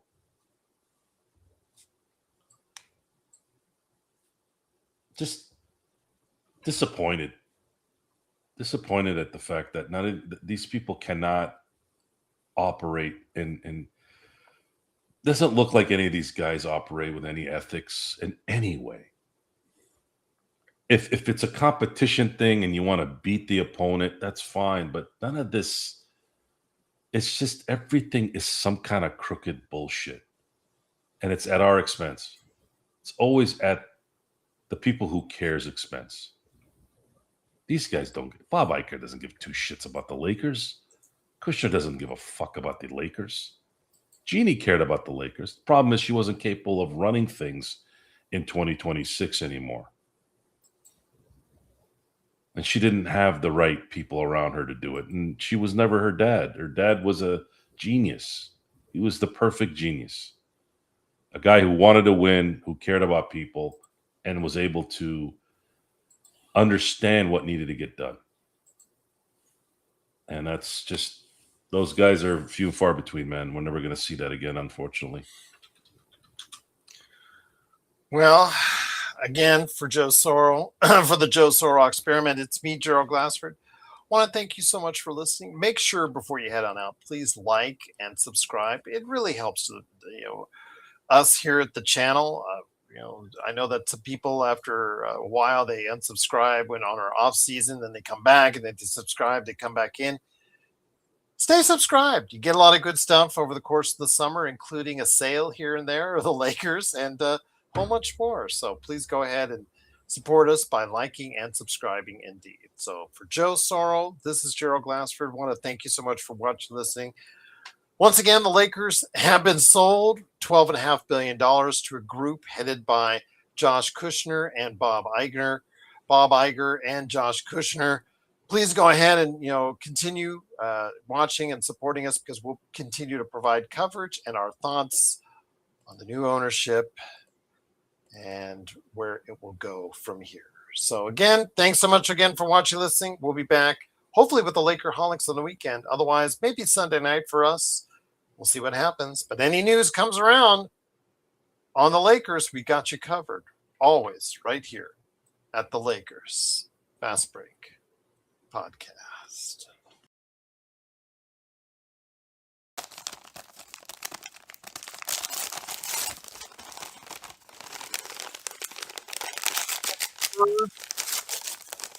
Joe? Huh? Okay, that's a good word of wisdom. I'll take it. Usually I don't have anything to say with this one because there's no music or anything. Okay. Sorry.